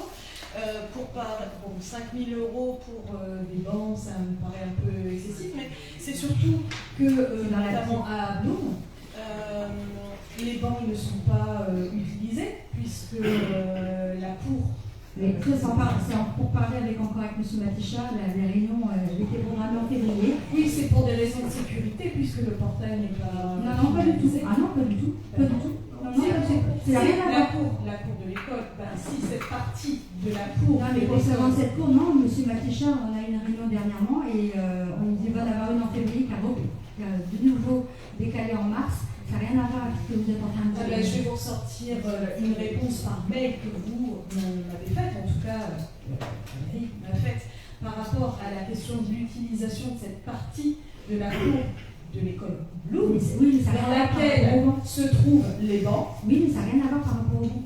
Mais je suis en train de vous parler du fait que ces bancs ne sont pas utilisés, alors que un banc qui n'est pas utilisé pour des raisons de sécurité, parce qu'il y a un portail qui n'est pas finalisé. Non, c'est pas au niveau de la sécurité, parce que M. Matichat, l'inspecteur académique, n'a pas validé pour l'instant la cour de l'autre côté. Voilà. C'est pas une question de sécurité. Je vais vous ressortir le mail alors. Non, je vais vous ressortir le mail. Mais ça n'a rien à voir avec ça. Madame le maire, il m'a été fait en tant que représentante des parents d'élèves comme réponse le fait que cette partie de la cour n'était plus utilisée parce que le portail n'était pas finalisé. Arrêtez, madame la DGS, d'opiner du chef. C'est vrai. Là, la date d'aujourd'hui, madame Cachin, ce que je peux vous dire, c'est que pour l'instant, M. Matichat n'a pas validé la cour de sécurité. Pourquoi? C'est irrespectueux. Parce que j'ai... C'est totalement irrespectueux, madame. Vraiment. La sécurité des enfants et la sécurité des élèves de l'école Bloom vous fait rire. Non, pas du tout. Mais si. Vous savez très bien que ça ne me fait pas rire, puisqu'il y a... Ah ben j'espère bien. Non, vous savez très bien que ça... Je ne sais pas si vous avez un retour du directeur d'école, puisqu'il y a la police qui est descendue. Bien sûr, suite à l'interpellation des services de la sous-préfecture. Voilà. Vu que votre dépense m'a particulièrement alertée. Donc je suis venue sur place et on a constaté également. Il n'y a rien à voir avec ce point d'amitié par rapport à ça. Non, mais ma question, elle est claire, elle est nette, mais vous ne répondez pas à ma question. C'est pourquoi, c'est que je vous pose la question, dans la mesure où vous avez financé des bancs, et notamment à l'école Bloom, qui ne sont pas utilisés pour des raisons. Un seul banc, madame, le banc de l'école Bloom. Certes. Mais oui, mais on verra prochainement avec M. Matichin. Depuis combien de mois? Je te le sais. Néanmoins, Madame Kachmarek, pour information, j'allais y répondre dans les questions diverses tout à l'heure. L'entreprise fait les fondations la semaine prochaine et la semaine de vacances, le portail sera posé. Très bien, mais bon, bref, ce sont quand même des investissements qui ont eu lieu en 2023 pour des banques qui ne sont pas actuellement utilisées. En tout cas, un banc, c'est vrai, mais c'est peut-être un banc de trop qui a été financé sans être utilisé pour les enfants. Soit. Et je reviens aussi sur vos propos concernant les économies sur la masse salariale. La façon dont vous l'avez abordé, en tout cas moi, de la façon dont je l'ai comprise, c'est que finalement, les économies se font sur la maladie des personnels et ne sont uniquement, en tout cas, liées au fait que des personnels sont en arrêt maladie et malheureusement sont en arrêt maladie avec des traitements. Je vais terminer ma question. Vous parlez également en termes de projet et de projection pour l'année 2024 de gestion optimisée de la masse salariale. Comment concrètement vous allez pouvoir travailler sur la question justement de l'absentéisme des professionnels qui sont sous votre autorité et notamment finalement comment vous analysez cette économie malheureusement faite sur le dos de la maladie des professionnels de vos équipes et comment justement vous allez de façon pratico-pratique assurer cette gestion optimisée de la masse salariale. Ça c'était vos propos, Madame Kachmarek. Là, je parlais également du non-remplacement. Non-remplacement, c'est un cas systématique, à part pour une personne, tout simplement. Il y a les deux personnes en retraite cette année, il y aura une personne. Écoutez, il y a une personne, mais je ne vais pas citer son nom, parce que je n'ai pas la catégorie. C'est pas ce genre, non. Non, mais justement, il y aura une seule personne, parce que depuis 2020, cette personne n'est toujours pas sur son être et déménager. Mais voilà, elle ne sera pas remplacée. Par contre, il y en a une qui sera remplacée cette année. Mais ma question c'est, donc la gestion optimisée, c'est juste ne pas remplacer les personnels absents. Pas du tout. Donc ma question c'est, pratico-pratique, quelle est cette gestion optimisée? On redispatche en fait les tâches qui ne sont pas faites par les agents en maladie, on les redispatche sur d'autres personnes. Voilà. D'accord, c'est ce que vous considérez comme une gestion optimisée? Non, on fait monter en compétence ces personnes. Comment? Les stages de formation, c'est aux personnes également, on a une agent qui est là également pour interpeller les agents pour leur formation. Alors c'est aussi la question de l'entretien professionnel, ça fait partie des objectifs. C'est en train de se faire. Mais c'est une question qu'on a déjà abordée en conseil municipal. Les entretiens sont en cours. Mais ils sont annuels. Malheureusement, on ne peut pas, si je peux me faire des entretiens avec des personnes malades. J'ose espérer que tous les agents ne sont pas malades. Non, mais d'une part. Et d'autre part, les entretiens professionnels, ce sont des entretiens professionnels annuels. C'est une question qu'on a déjà abordée il y a au moins 1 an, 2 ans, voire depuis le début de ce moment-là. Donc, je vous réitère la même question que je vous ai déjà posée. Comment, effectivement, vous garantissez cette montée en compétences? Comment vous fixez les objectifs des agents? Et notamment, est-ce que ces entretiens professionnels ont bien toujours lieu en temps et en heure, c'est-à-dire annuellement avec des objectifs et un suivi personnalisé des agents? Donc il y a une année compliquée ce jour-là, mais cette année, il y a aussi les entretiens sont en cours. Bon, bref. Je n'aurai pas de réponse à ma question de façon claire, très précise et... Monsieur Guillaume, pardon. Merci d'avoir levé la main. Simplement, je voulais rebondir sur ce que disait ma collègue, Madame Kachmarek, à propos notamment de la masse salariale. Je sais en effet que les entretiens annuels ont lieu ces temps-ci. Heureusement, dirons-nous, parce que ça fait quelques temps, je ne saurais pas compter le nombre d'entretiens qu'il y a eu sur les 3, 4, 5 dernières années, peut-être 2, moins de 2, j'en sais rien. Et est-ce qu'ils vont déboucher sur quelque chose pour le salarié, pour l'agent plutôt, donc un salarié, pardon, je ne crois pas trop. Ils sont encore pour l'instant, monsieur Bouvet. Oui, mais les précédents n'ont rien donné, les suivants ne donneront rien non plus. Même les agents n'ont même plus de conditions à ce niveau-là. Il y a une phrase qui m'a interpellé, je pense que Mme Cacquet a rebondi sur la même chose, je vais la relire. Il est certain que la collectivité doit mener une politique de gestion de la masse salariale et donc se positionner sur le caractère nécessaire et indispensable de remplacement des 10 agents. Certains agents seront contents de voir que finalement ils sont considérés comme indispensables pour certains, finalement. Parce que c'est ce que ça veut dire, apparemment que ça a été mal écrit. C'est après leur départ en retraite que j'ai parlé de ça, monsieur. Oui, mais ça veut dire qu'ils sont indispensables. Ça veut dire que leur poste, finalement, ils sont aussi pas on ne peut pas les empêcher de partir en retraite, c'est leur choix, c'est leur droit. Leur choix et leur droit. En tout cas, l'écriture, elle est très mauvaise et elle prête à confusion. Sur les 3 personnes qui partent en retraite, je voulais savoir si, donc 2 confirmations, s'ils étaient tous du même service ou pas du tout. Adjoint administratif, adjoint jeunesse, est-ce que vous êtes capable de nous dire Pas du même service, ce que je peux vous dire, c'est au niveau des endroits. Je peux citer, donc ça sera au niveau CCS, au niveau de la salle de chef et au niveau de Juno, mais ça sera pour début d'année prochaine. Mais la salle de siège, c'est les adjoints administratifs. Excusez-moi, j'ai pris compte de votre dépense. J'ai pris compte de votre dépense. Merci, bonsoir. Au niveau de la salle de siège, excusez-moi, c'est un adjoint administratif, un adjoint jeunesse. Service technique. Enfin, un agent administratif. Service technique. Autre question sur le télérecrutement qui va être mis en place avec le recrutement d'une personne, j'imagine. Oui. CCS, tout à l'heure, je dis. Oui, c'est pour ça que je reviens dessus. C'est un poste financier, pas du tout, ou en partie financé? En partie, pas en réalité. D'accord. Est-ce que finalement les entretiens ont déjà eu lieu? Pas du tout. Non, pas encore. Bientôt. D'accord. Concernant le DST, je voulais juste savoir si c'était quel cas de la catégorie A, B? B. Sous l'autorité de Madame la DGS à ce moment-là? Pardon? Sous l'autorité de Madame la DGS, de manière complètement indépendante dans ce service. Il y aura de l'indépendance sur l'autorité de la DGS, mais il y aura également de l'indépendance sur ce service. En fait, il va gérer également les agents. Est-ce que je veux dire, est-ce qu'ils vont prendre uniquement à vous ou également à Madame la DGS? Les deux. Généralement, c'est les deux.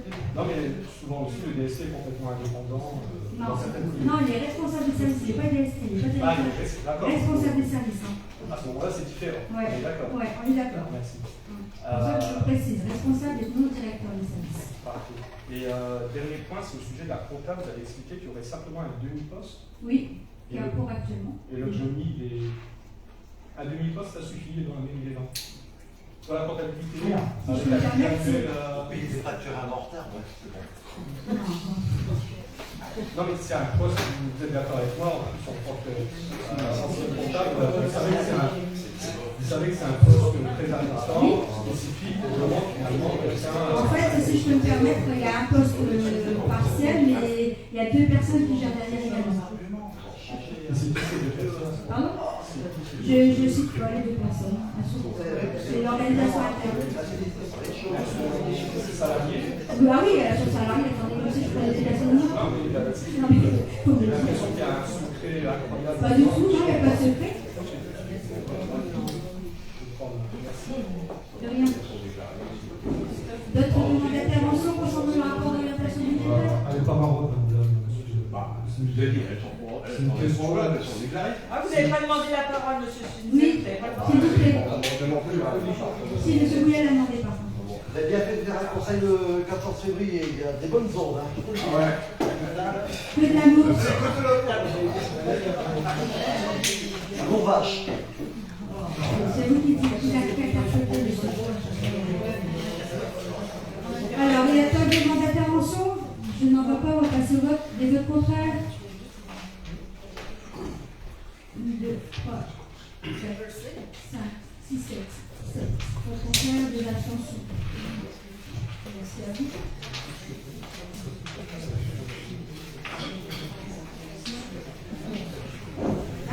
bilan concernant à un an du rapport de la Chambre régionale des comptes. Donc, la présentation du rapport, rappelez-vous, au conseil municipal, j'avais fait cette présentation le 1er mars 2023.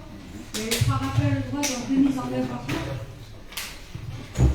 Donc, un rappel de droit numéro 1, finaliser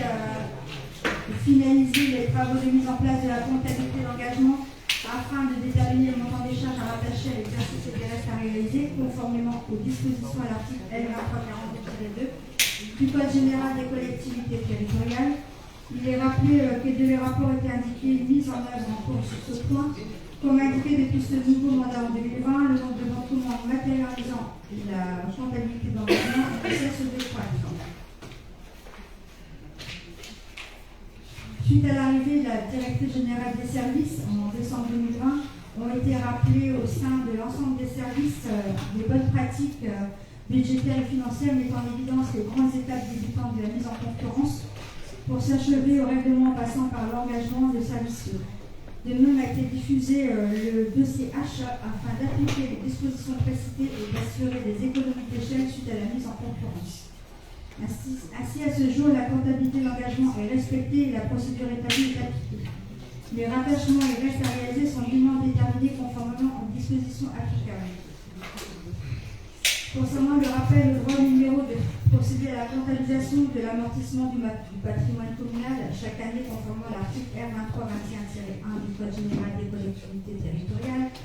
Comme déjà indiqué sur ce plan, il est certain que le travail à mener est important et nécessite de consacrer un temps conséquent. Vu l'ampleur de la tâche, ce dernier nécessite une collaboration importante des services de la trésorerie pour accompagner cette démarche. Une réunion a eu lieu avec les services de la trésorerie. Il en ressort que, comme de nombreuses collectivités, le travail de mise à jour est important. Ainsi, il a été procédé à celle-ci en mettant à jour les fiches inventaires les plus récentes. Parce que je me voyais mal remonter depuis 1979, si je peux me permettre. Le travail a débuté pour régulariser le début du mandat. En revanche, comme indiqué par la trésorerie, il appartient à la commune d'éditer des certificats administratifs correspondant à la sortie d'inventaire des biens amortis. À cet égard, il est rappelé que le conseil municipal a délibéré en date du 8 décembre 2021 pour fixer les durées d'amortissement à appliquer en fonction du type de bien. Le travail est en cours et vu l'ampleur de la tâche, il est délicat de s'engager sur un calendrier. Rappel numéro 3. Mettre en place une procédure de suivi des délais de paiement conformément aux dispositions des articles L21-92-10 et R21-92-10 et suivant du Code de la commune publique. Il est rappelé que dès le rapport était indiqué une mise en œuvre en cours sur ce point. Pour progresser au maximum sur le sujet, une agente a été recrutée à temps partiel afin de prendre en charge la partie mandatement et la relation avec les fournisseurs, ce qui favorise un traitement plus efficace tout en assurant le contrôle et la vérification indispensables avant règlement. Il est précisé qu'actuellement, les délais sont majoritairement respectés, mis à part 2 à 3 situations, on en a les simples, particulières avec des fournisseurs bien identifiés, que je les ai cités tout à l'heure. Lors du contrôle, il avait été noté que le logiciel n'apporte pas la précision attendue. Toutefois, la trésorerie communique de manière annuelle le délai de paiement qui sera transmise avec l'analyse fiscale et financière sollicitée par la collectivité.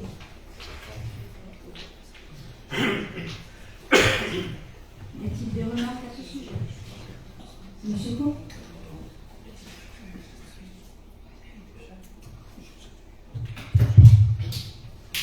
Sans correction aucune, mais bon, je vais dire quand même de toute façon. Donc, sur le rappel au droit numéro 1, finaliser les travaux de mise en place de comptabilité et d'engagement. Ça fait 2 ans déjà, donc la comptabilité d'engagement, c'est le logiciel et c'est un agent. Ça rejoint un peu la question que Youssef avait posée. Est-ce que ça ne méritait pas justement de pouvoir passer cet agent à temps partiel en comptabilité, de passer à temps complet, vu la strate et la taille de la commune?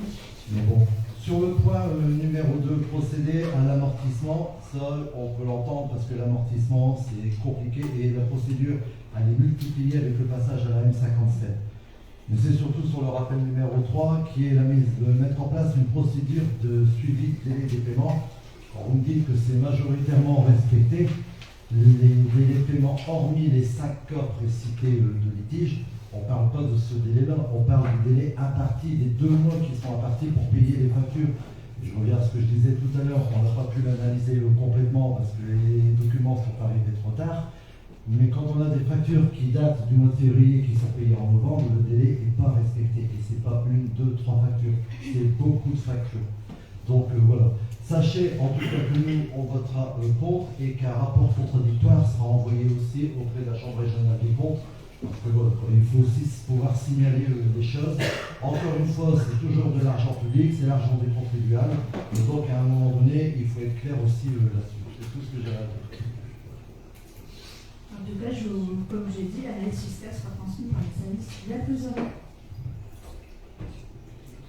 Donc, on va passer au vote des votes contraires.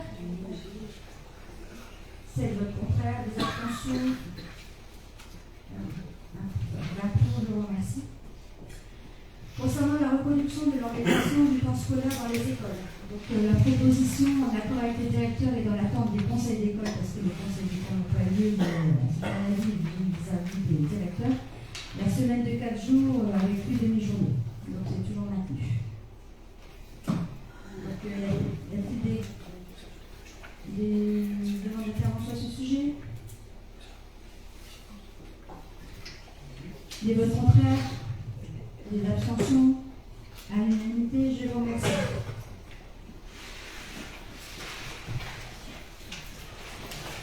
Concernant les questions diverses, j'ai une motion à vous présenter contre la baisse des dotations horaires globales dans les écoles. Pour votre information, les établissements en visio avec les binaires, pas forcément de la zone, mais également de la CAL, la Cavalère, samedi avec le DAZEN, samedi matin. Donc il y a eu des longues discussions. Donc nous, on a également, avec les maires de l'agglomération, écrit au directeur, au recteur, et également, je lui ai fait également suite au retour, quand j'ai eu les éléments que j'avais envoyés au directeur d'école et des écoles concernées, j'ai également écrit au recteur.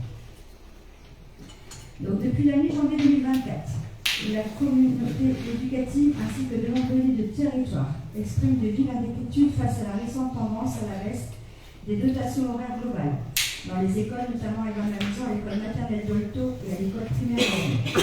Les personnels enseignants des établissements ont dénoncé l'insuffisance annoncée des moyens annuels pour la rentrée 2024. Alors qu'ils estimaient déjà l'année précédente que leur enveloppe globale était largement insuffisante, celle de cette année est en diminution. Cette baisse des dotations horaires globales, résultant des politiques d'austérité affichées par le gouvernement, porte atteinte au fondement même de notre système éducatif. En effet, la réduction des moyens compromet la capacité des établissements à fournir un enseignement de qualité, à accompagner chaque élève dans son parcours scolaire et à garantir l'égalité des chances. Comment entendre cet argument d'austérité alors que le gouvernement vient de débloquer des millions d'euros pour notre agriculture? Il ne s'agit aucunement de hiérarchiser les revendications, mais simplement de solliciter le même engagement pour ce qui fait la colonne vertébrale de notre République de l'enseignement. La fermeture d'une classe à l'école d'Olto et à l'école Bloom, engendrée par cette diminution des moyens, a en effet des répercussions néfastes sur l'apprentissage et le développement des élèves. Réduire le nombre de classes, c'est surcharger celles qui restent, c'est nuire à la qualité des enseignements, c'est compromettre l'attention portée à chaque élève et la diversité des approches pédagogiques. Les classes surchargées entravent l'épanouissement des élèves et renforcent les inégalités. La diminution des DHT aggrave les inégalités sociales et territoriales en matière d'éducation. La fermeture des classes surcroît l'isolement des territoires et fragilise les comités locales. De plus, elle prive les jeunes issus de milieux défavorisés d'un accès équitable à l'éducation, élargissant ainsi le fossé entre les différentes strates de la société. Ainsi, les élus du conseil municipal ne peuvent tolérer un tel mépris, de telle incohérence. Avant la fin de l'année 2023, le ministre Attal avait annoncé une série de mesures dans le cadre du choc de savoir. Pour garantir son efficacité et sa pertinence, il est impératif de fournir, si je vous dérange, vous le dites. Merci. Avait annoncé une série de mesures dans le cadre du choc des savoirs. Pour garantir son efficacité et sa pertinence, il est impératif de fournir les moyens nécessaires aux établissements scolaires, aux enseignants et aux élèves. Cela inclut des investissements de la formation continue des enseignants, dans la mise à disposition de ressources pédagogiques adaptées et dans la réduction des effectifs par classe afin de permettre un suivi plus personnalisé des élèves. Face à un tel constat, nous, élus du Conseil municipal réunis en une assemblée délibérante, réaffirmons notre engagement indéfectible en faveur d'une éducation de qualité, accessible à tous et pour la préservation des services publics. Nous demandons à l'État, via son représentant, le recteur de l'académie, une augmentation significative des dotations horaires globales dans les établissements de notre territoire afin de garantir des conditions d'enseignement optimales pour tous les élèves, le maintien des classes dans la mesure où les besoins sont identifiés. Voilà pour cette motion. Y a-t-il des demandes d'intervention? Madame la Ministre.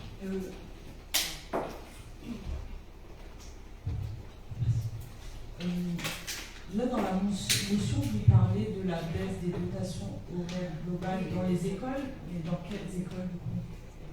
On a deux fermetures, on aura deux fermetures. Mais c'est pas par rapport à la dotation globale, c'est par rapport au nombre d'élèves. C'est lié. Dans l'accueil également. Comment ça peut être lié en école primaire puisqu'il y a un certain nombre d'heures à faire? C'est au niveau enseignant, parce qu'on a au niveau enseignant, il y aura une baisse également, je pense, au niveau des enseignants. Oui, mais quand on parle de dotation horaire globale, c'est pour les élèves. Donc les heures des élèves ne vont pas diminuer, donc on ne peut pas parler de dotation. Le rôle de l'enseignement va bâtir le nombre d'enfants par classe.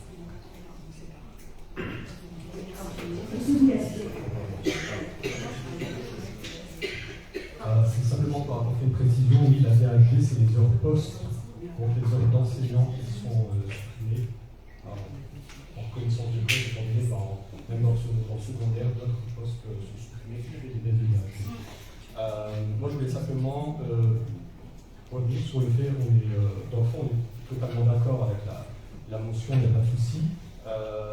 On aurait pu simplement l'avoir peut-être un peu en avance, en discuter, peut-être la rédiger même ensemble, étant donné qu'il y a peu de choses sur lesquelles on est d'accord. Pour une fois qu'il y a des choses sur lesquelles on est d'accord, ça serait bien qu'on la partage tous ensemble. Et ensuite, simplement, on a reçu également un courrier de la section élinoise du PCF, représentant M. Gilles Waterloo, qui a appelé également à une motion, et donc je vais m'expliquer ici. Pardon, je n'ai pas compris. J'ai pas compris votre dernière phrase, excusez-moi. J'ai dit qu'on avait reçu, oui. Et j'imagine que vous aussi, oui. Une lettre de la section du PCF élinois qui a appelé à faire une motion. Et donc c'était bien qu'on ait fait finalement que l'initiative ait été prise. J'ai pas encore vu le mail, monsieur. C'est un courrier. Oui, mais j'ai pas vu. Oui, mais moi, je l'ai transmis par mail également, je n'ai pas encore reçu. Je verrai sur mon nom. J'en profite dans la continuité des propos de M. Bouillard. Effectivement, je pense qu'on est tous d'accord sur le fond de cette motion et je suis tout à fait d'accord avec vous sur la nécessité de préserver la qualité des enseignements et d'assurer l'égalité des élèves pour les apprentissages. Sauf que en pratique, je dois juste souligner quand même la difficulté qu'on a déjà évoquée en conseil municipal concernant notamment l'accompagnement des enfants qui peuvent bénéficier des APC, des ateliers spécifiques lorsque notamment ils sont en difficulté, et notamment des difficultés que vous avez pu en tout cas mettre en place sur ces enfants qui ne peuvent bénéficier des APC parce qu'ils ne peuvent pas être accompagnés à la garderie à Ginossana. Voilà, c'est juste peut-être remettre en cohérence les mots à la pratique quotidienne au sein de notre commune. Le courrier qui a été adressé à chaque qui a été répété au conseil d'école, c'est qu'on n'empêche pas les enfants de venir à la garderie. On demande juste à une personne qui peut, soit les parents ou une personne des parents connaissants. Normalement, c'est un service public. C'est un service public et si effectivement vous souhaitez, si vraiment vous souhaitez avoir une politique de permettre, bah vous aussi. Non, c'est juste le dire en fait. Non. Bon, je vous laisse parler et puis ensuite je prendrai la parole si vous me le permettez, en toute démocratie. Voilà, merci. Donc concernant les APC, on avait demandé, on avait rencontré, j'ai même reçu un courrier que j'avais envoyé en novembre 2022 à monsieur l'inspecteur qui m'a pas répondu, donc j'ai renvoyé ce courrier pas plus tard que là, cette semaine, la semaine dernière. Merci, parce qu'il a copié également, parce que bref.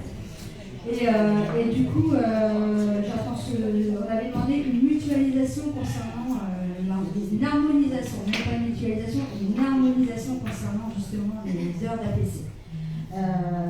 Le problème, c'est que cette année, apparemment, il y a une personne qui est arrivée concernant les écoles et concernant les APC, elle s'occupe des 3 écoles. Donc, je pense qu'au niveau de l'harmonisation, ça va être possible. Mais c'est ce que je disais, en fait, donc au niveau de l'inspecteur, j'attends ce retour par rapport à ça. On a rencontré les parents d'élèves également. Donc on n'est pas, je veux dire, on l'a souligné en conseil d'école, Madame Lefebvre le répète, aux 3 conseils d'école, je ne vais pas répéter la même chose, mais quand on le dit systématiquement, une harmonisation. Après, le problème c'est que, voilà, au niveau de l'éducation nationale, pour vous dire, on fait quand même le nécessaire, puisque quand il y a les vacances après Nantes, on laisse les locaux, on laisse, on fait le nettoyage, avant, après.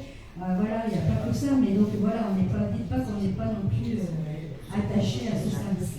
Alors, je me permets de prendre donc la parole pour, merci Madame le maire, pour réaffirmer le fait que, effectivement, vous parlez de la responsabilité des autres avant aussi de la vôtre, et ça relève d'une politique communale.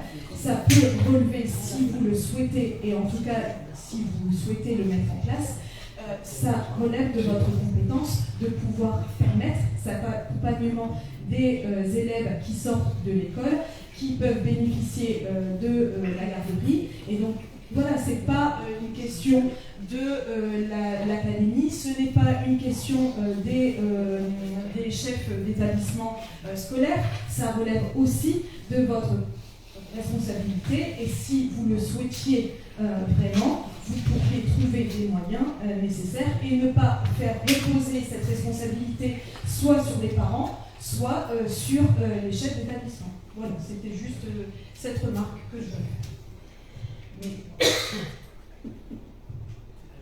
Donc, concernant cette motion,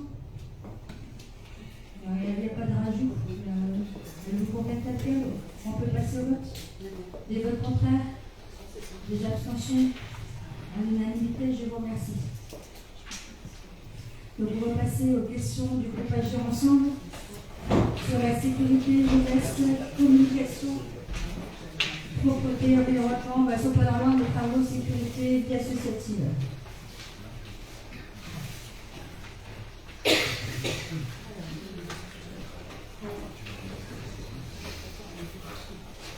Alors, je vais laisser la parole à M. H concernant la sécurité.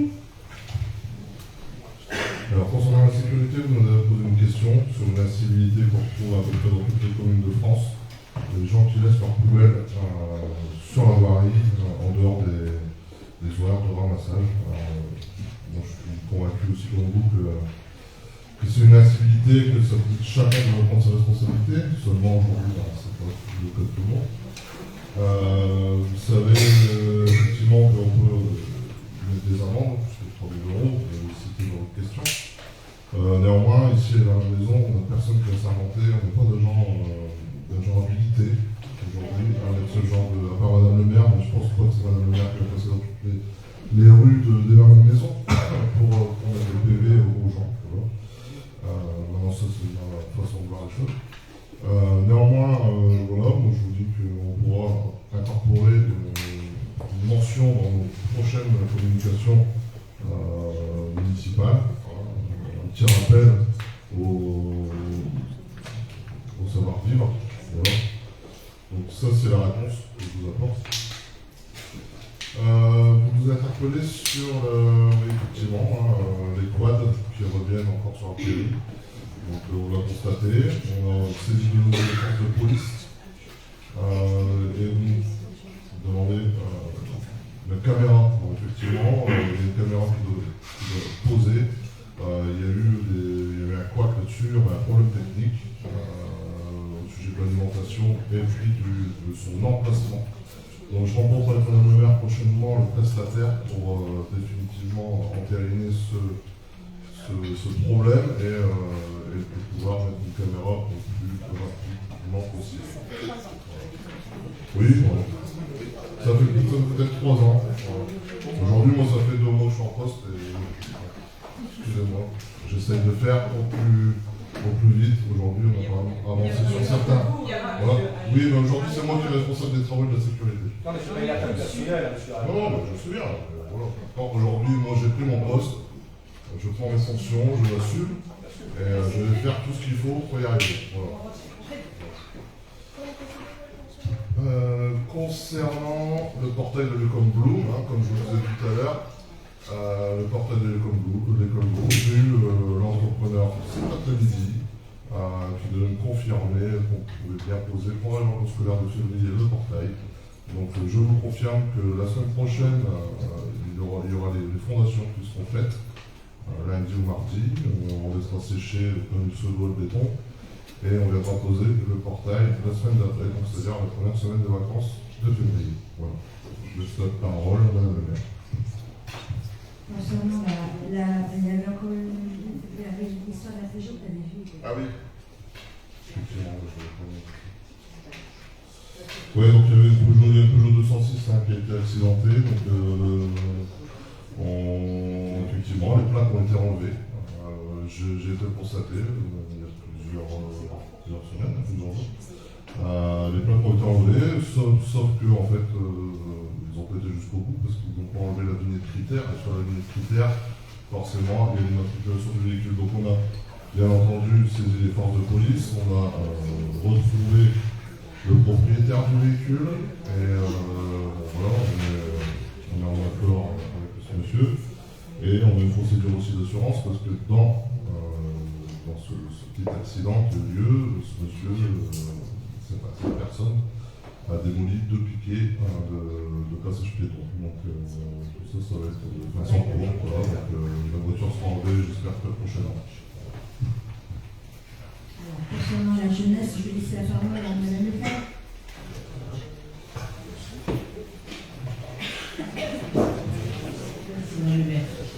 Vous évoquez le fait que des enfants ont eu le même repas durant le séjour lors des intempéries et des fermetures d'écoles qui en ont découlé. Afin d'éviter le gaspillage et en respectant les règles sanitaires de la chaîne du froid, les repas non consommés les midi n'ont bien évidemment pas été mis en chauffe et donc restent tout à fait consommables le vendredi. Il s'agissait d'une situation d'urgence tout à fait exceptionnelle, sachant que je tiens à signaler que pour tout enfant non présent, un appel a été mis pour rembourser la famille. C'était pas la question. C'est la réponse. Donc, Madame Le Cachet. C'est la question sans avoir informé les parents. C'était par rapport à l'information. Non, mais c'était la question d'information. Vous évoquez le trajet emprunté par les élèves de l'école Mérès à la salle du tir. Il n'a été jugé utile de communiquer car il s'agissait d'une expérimentation et d'ailleurs rien n'est acté, tout dépend des circonstances et il revient aux animatrices de prendre la décision la plus appropriée. Il est regrettable que dans votre question, vous ne relatiez pas le caractère plus sécurisant de cette démarche. Sinon, concernant la pause méridienne, comme invoqué avec les représentants des parents d'élèves, il pourrait être proposé au conseil d'école de rallonger la pause déjeuner de 15 minutes pour s'assurer que chaque enfant bénéficie d'un temps de récréation. Il n'y a pas que ça qui a été. À ce jour, la commune pourrait faire l'objet d'une fermeture de classe à l'école Bloom et d'une autre à l'école Dolto. En effet, il s'agit d'une décision du rectorat dans le cadre de la carte scolaire, comme 17 classes sur le territoire de l'agglomération, il est décidé de faire pause commune et sachez que comme les années précédentes, un courrier de Madame le maire a été adressé à Monsieur le recteur avec copie à Monsieur l'inspecteur.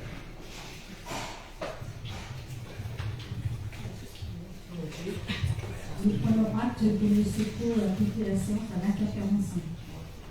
Il n'y avait plus de vote. Oui, mais même, on le fait quand même, Madame Cachemaret, merci beaucoup. En communication, vous m'interpellez sur le quota de travailleurs handicapés au sein de la commune. À ce jour, le quota est de 12%. Concernant les illuminations, la meilleure communication est le vécu et les Illinoises et les Illinois ont, comme vous, bien compris les enjeux liés à la sobriété énergétique qui sont suffisamment clairs et diffusés. Vous évoquez l'agenda et comme à votre habitude, vous êtes dans l'exagération à travers le terme nombreuses. En effet, 2 commerçants sont concernés. Et chacun d'eux ont été informés et un rectificatif sera publié dans la prochaine publication. Sinon, je profite de cette question pour indiquer que de nombreux, j'emploie le terme nombreux, car plus de 2 personnes nous ont remerciés lors de la distribution et nous ont fait part de leur satisfaction. Concernant le site internet, comme indiqué lors des vœux, le projet sera finalisé cette année, le contrat vient d'être signé. Vous évoquez les travaux réalisés par la Mobilité et je ne peux vous laisser dire qu'aucune communication n'a été faite. Je vous laisse consulter le site de la commune en date du 17 et du 28 novembre. De plus, Tadao a même de maîtriser la parfaite avancée des travaux, a également communiqué sur leur propre site. Pour les emplacements, cela fait objet d'une concertation entre Mobilité et des élus du groupe majoritaire. Le diaporama diffusé lors des vœux a été validé par mes soins et j'assume mes choix. Il s'agissait de diffuser quelques images, il n'a jamais été question d'être exhaustif. Vous êtes toujours dans la critique sans voir le constructif et le ton reste accusateur. Me concernant, je resterai dans la bienveillance car je vous énonce à nouveau mes propos tenus sur le monde associatif lors de la cérémonie de vœux. Comme vous le savez, la municipalité a toujours à cœur de valoriser l'énergie déployée par les bénévoles, dirigeants et adhérents des associations qui nous appartient de saluer aujourd'hui et de remercier. Par conséquent, je salue tous les bénévoles pour leur engagement, leur dévouement au service de leur association, mais tout simplement au service de l'ensemble des Élinoises et Élinois. Je remercie les associations élinoises dont le rôle est particulièrement important et je leur réaffirme notre soutien à côté de Mme Zembrahim, adjointe aux fêtes cérémonies et vie associative. Contrairement à ce qui peut être diffusé notamment sur les réseaux, notre accompagnement est solide et réel. Des moyens matériels sont mis gracieusement à disposition. Le montant des subventions hors subventions exceptionnelles est en hausse. Au-delà des subventions, la municipalité souhaite et continuera de vous aider à promouvoir vos actions. Les différents supports d'information de la mairie reviennent aussi souvent que possible sur l'actualité marquante des associations.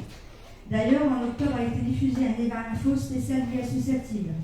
Comme vous le savez, la municipalité a toujours à cœur de valoriser l'énergie déployée par les bénévoles, dirigeants et adhérents des associations qui nous appartient de saluer aujourd'hui et de remercier.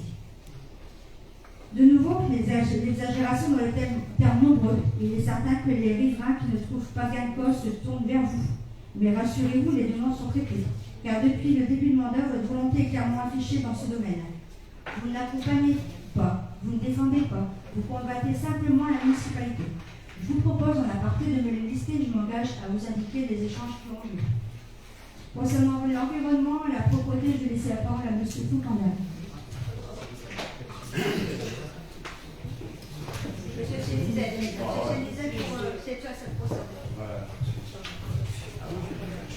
Merci Madame le maire. Vous évoquez la propreté du vestiaire du dojo en environnement. Les personnes qui vous ont sollicité vous ont-elles indiqué que des courriers ont été adressés au président de l'association? Entre parenthèses, ce n'est pas la première fois. Le planning du personnel d'entretien n'a pas été modifié. Pour la présence de clous, vous me l'apprenez. Jusqu'à maintenant, on ne l'avait pas forcé. Ça, c'est dommage.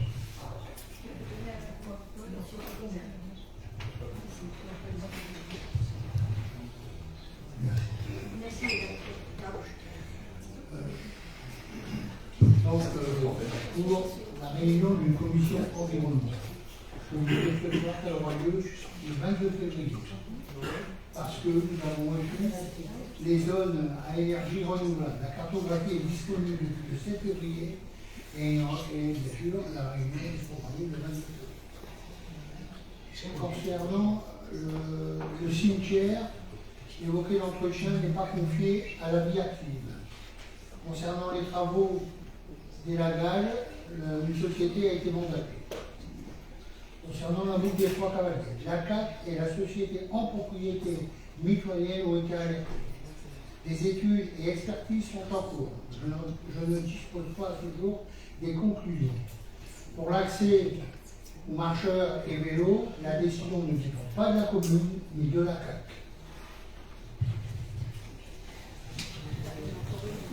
Alors, vous évoquez un sujet de tranquillité publique bien connu portant sur l'aboiement du chien du voisin. Dans ce type de situation, je ne peux qu'inciter au dialogue et à la médiation. Souvent, le propriétaire n'imagine pas le comportement de son animal en son mon absence et la nuisance que cela peut entraîner. Pour vous dire, je suis moi-même propriétaire d'un chien. Je fais attention parce qu'il n'en met pas les moyens.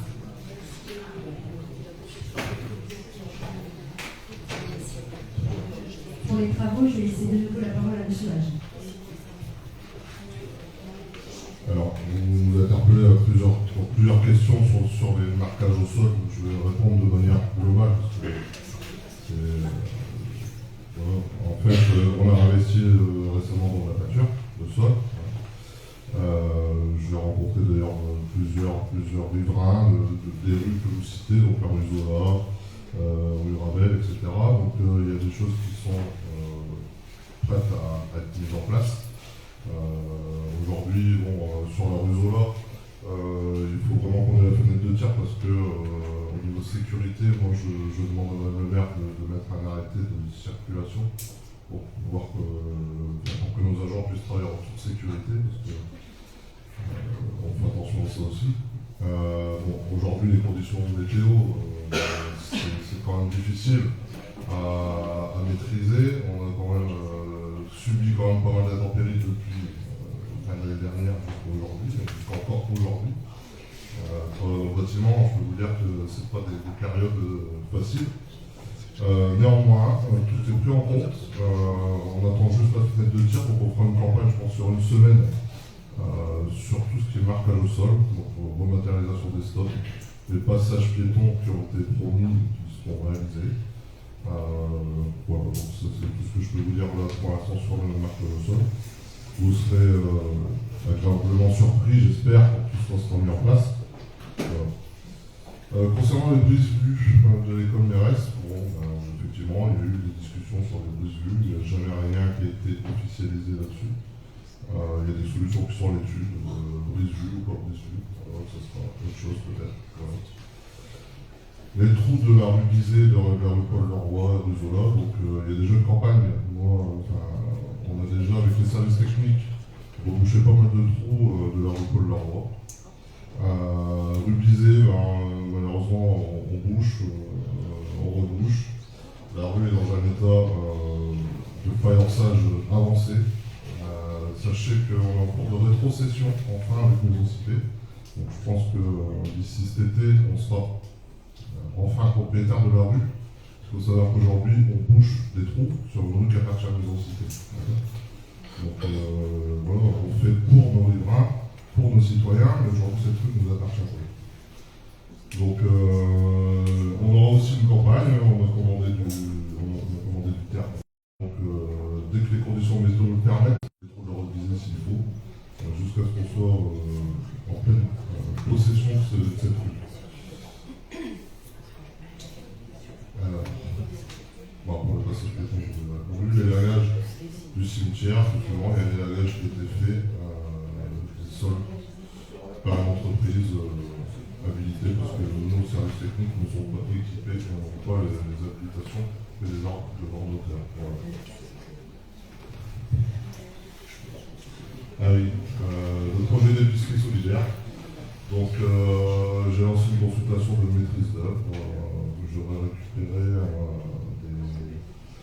des devis, des propositions pour la fin de semaine prochaine.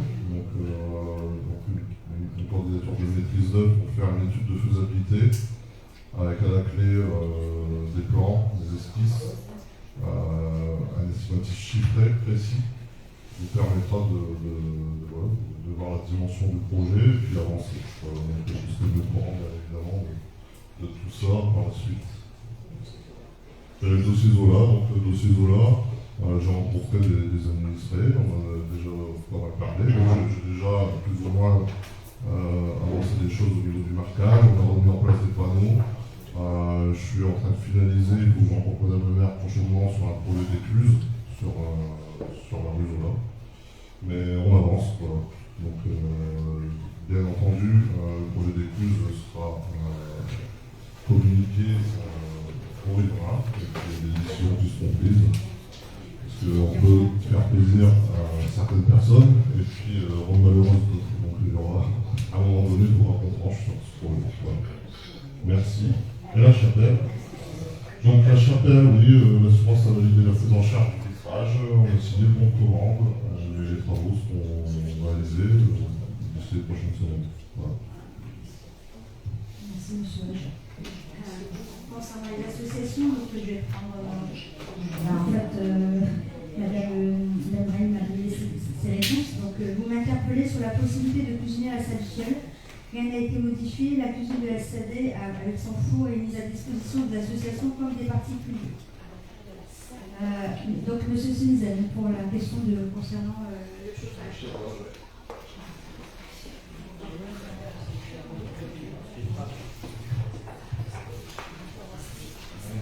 Merci, madame. La situation du chauffage, notamment au dojo, a été gérée et réglée. Tout a été mis en œuvre pour mettre fin au plus vite à la situation que vous évoquez. Enfin, réglé. Vous évoquez le club de karaté. Sachez que les personnes qui nous interpellent à ce sujet ont toutes eu une réponse comme évoqué précédemment. Celle-ci ne convient peut-être pas, alors on vous interpelle. Et j'ai eu plusieurs fois les clubs du karaté au téléphone, et c'est eux qui avaient voulu arrêter le karaté. C'est pas nous pour les arrêter.